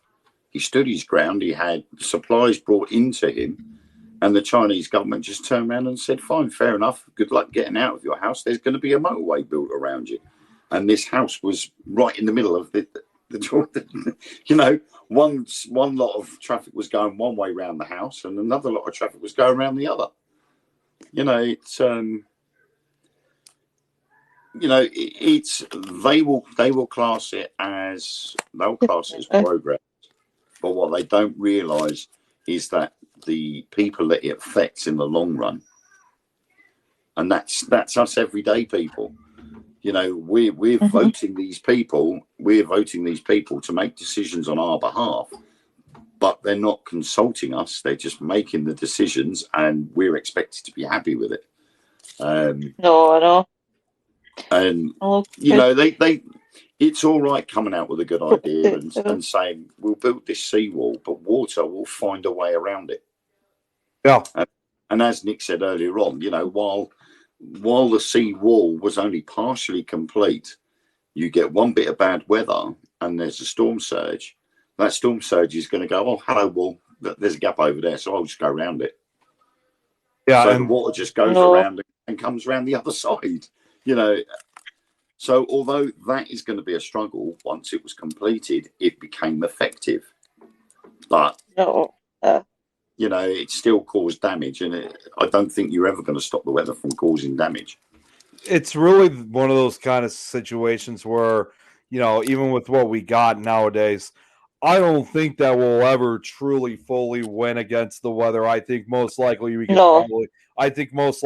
probably just slow it down. And that's kind of basically like where my satisfaction rests, is that at least we could slow it down. Yeah, because and I think you know what they always say is you can never guess or underestimate Mother Nature. Yeah. And I think the main target is the prevention of loss of life. That's the main one, I think, personally. You know, like we've seen in the contrast between the 1900 hurricane to the 1915, you know, there was 7,500 less deaths in that 15-year gap. Right. You know, only just over 400 people died in the 1915 one compared to 8,000 in the 1900 one. There's a big difference, and that's because they took the effort and made the seawall to protect the city, and with the ability to warn people a lot earlier, they were able to save a lot more lives, and that's I think is key to any situation like that. If you can prevent loss of life, sod the buildings, sod your car getting washed down the road. Don't worry about that. That can be replaced. Your house can be replaced. All your belongings in there. Okay, there are some personal things, you know, personal artifacts that you have lost, but you're still alive, and that's more important. Right. And you saw in this case with Galveston that you had basically not only just the state of Texas itself, but other states, including 5 major cities in the entire United States, but also even had other countries taking part of this, including, of course, you guys in the UK. So, you know, it's just amazing to know that no matter where you are, when it comes to situations like terrible situations like this, everybody forgets about their troubles and they say, hey, this is much more important. The way how they came forward is just phenomenal. Well, I mean, we had it with the famine in Ethiopia in the 80s, you know. Yeah. The whole world clubbed in together and donated money left, right and centre, and products and services to help the people. And more recently, you've got the wildfires in Europe. Greece and Turkey have now got it. Canary Islands. I've seen a lot of places for Greece. The Hellenic Red Cross are receiving donations to help the families affected by the wildfires. I tried to find a way of donating directly to the wildfires that happened in Corfu. And my parents and my sister live over there. And I couldn't find any direct charities that were collecting on behalf of those families that were left homeless because of the wildfires. The nearest one I found was a donkey sanctuary, but their base was in Bognor Regis in the UK. And I'm not sending money to you guys because it's to help the families in Greece, in Corfu itself, not in a donkey sanctuary based in Bognor Regis. Right. And there wasn't anywhere you could do so unless you actually donated directly by going to the country. The donation probably wouldn't have got there, so I had to do that.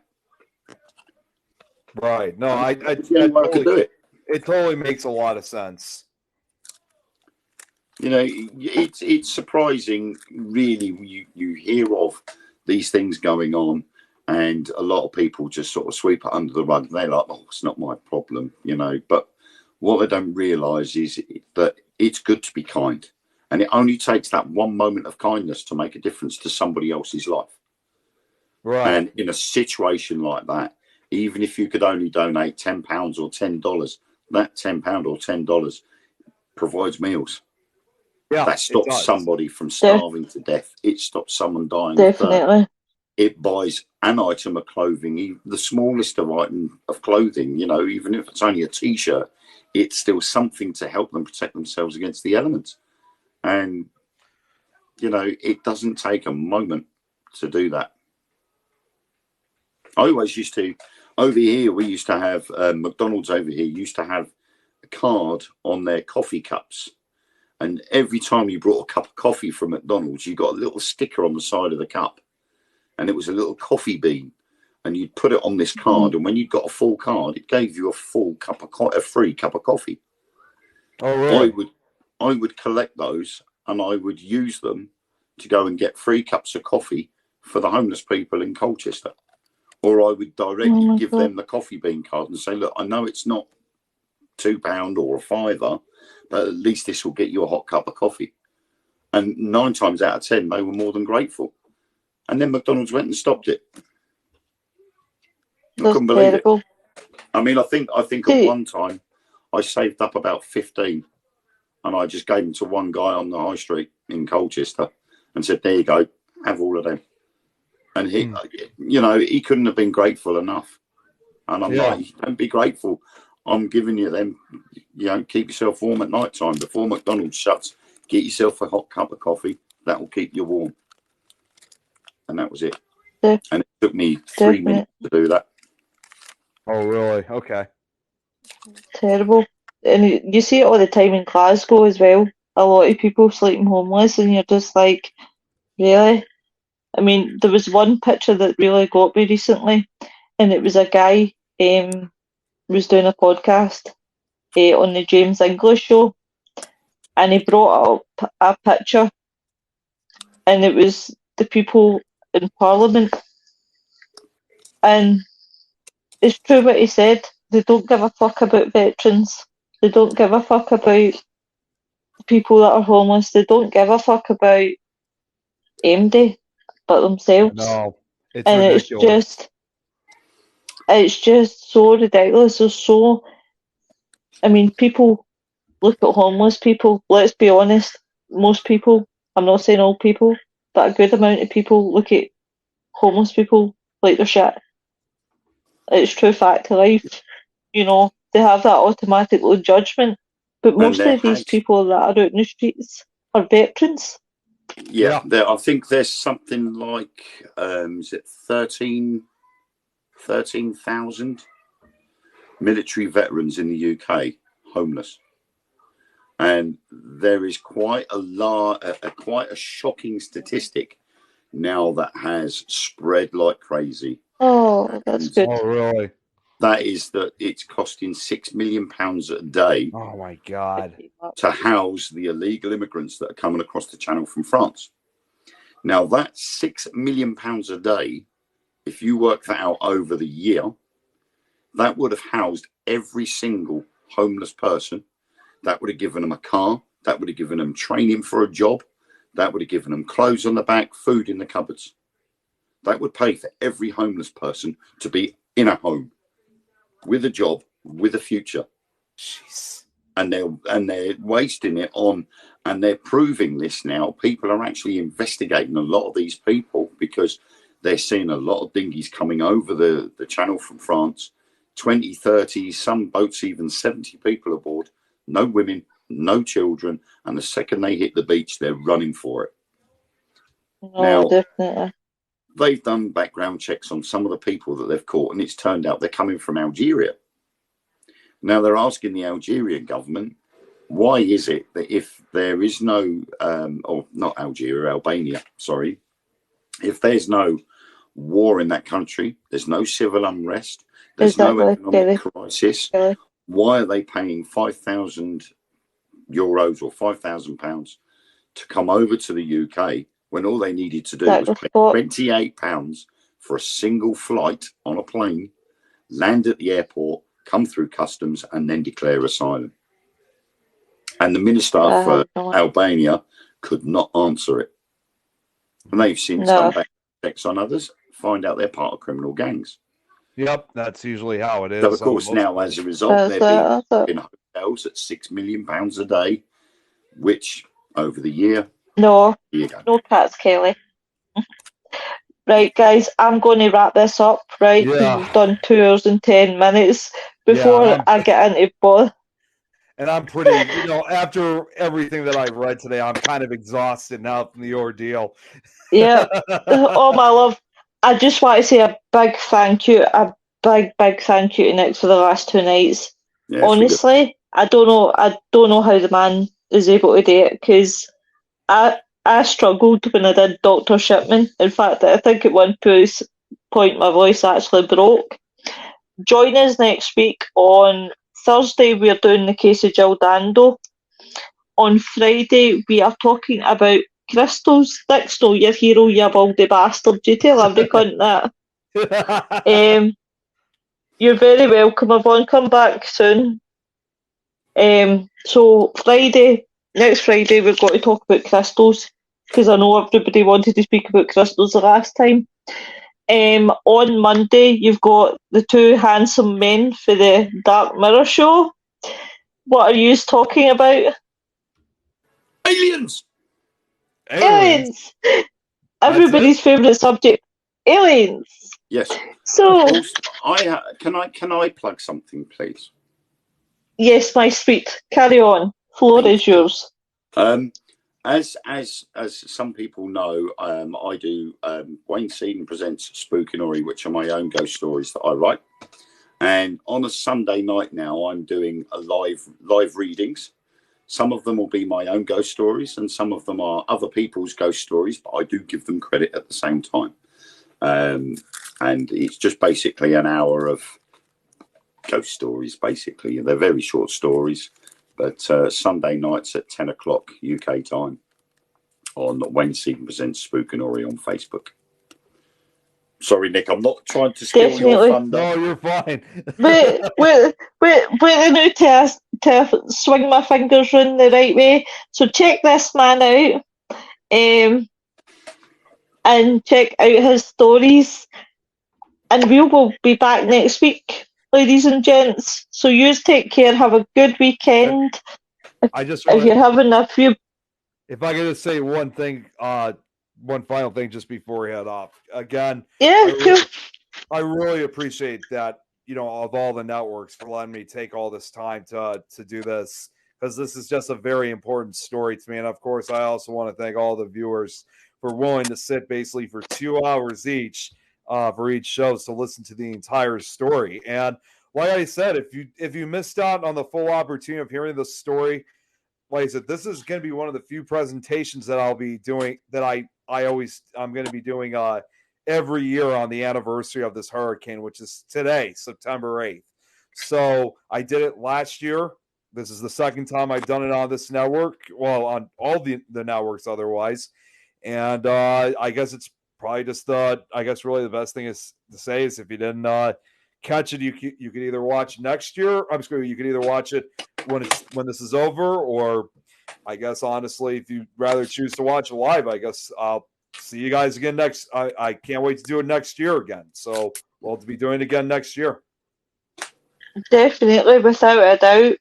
But I just want to say thanks to Nick for letting the gang on with you. It's been a really, really good experience, definitely.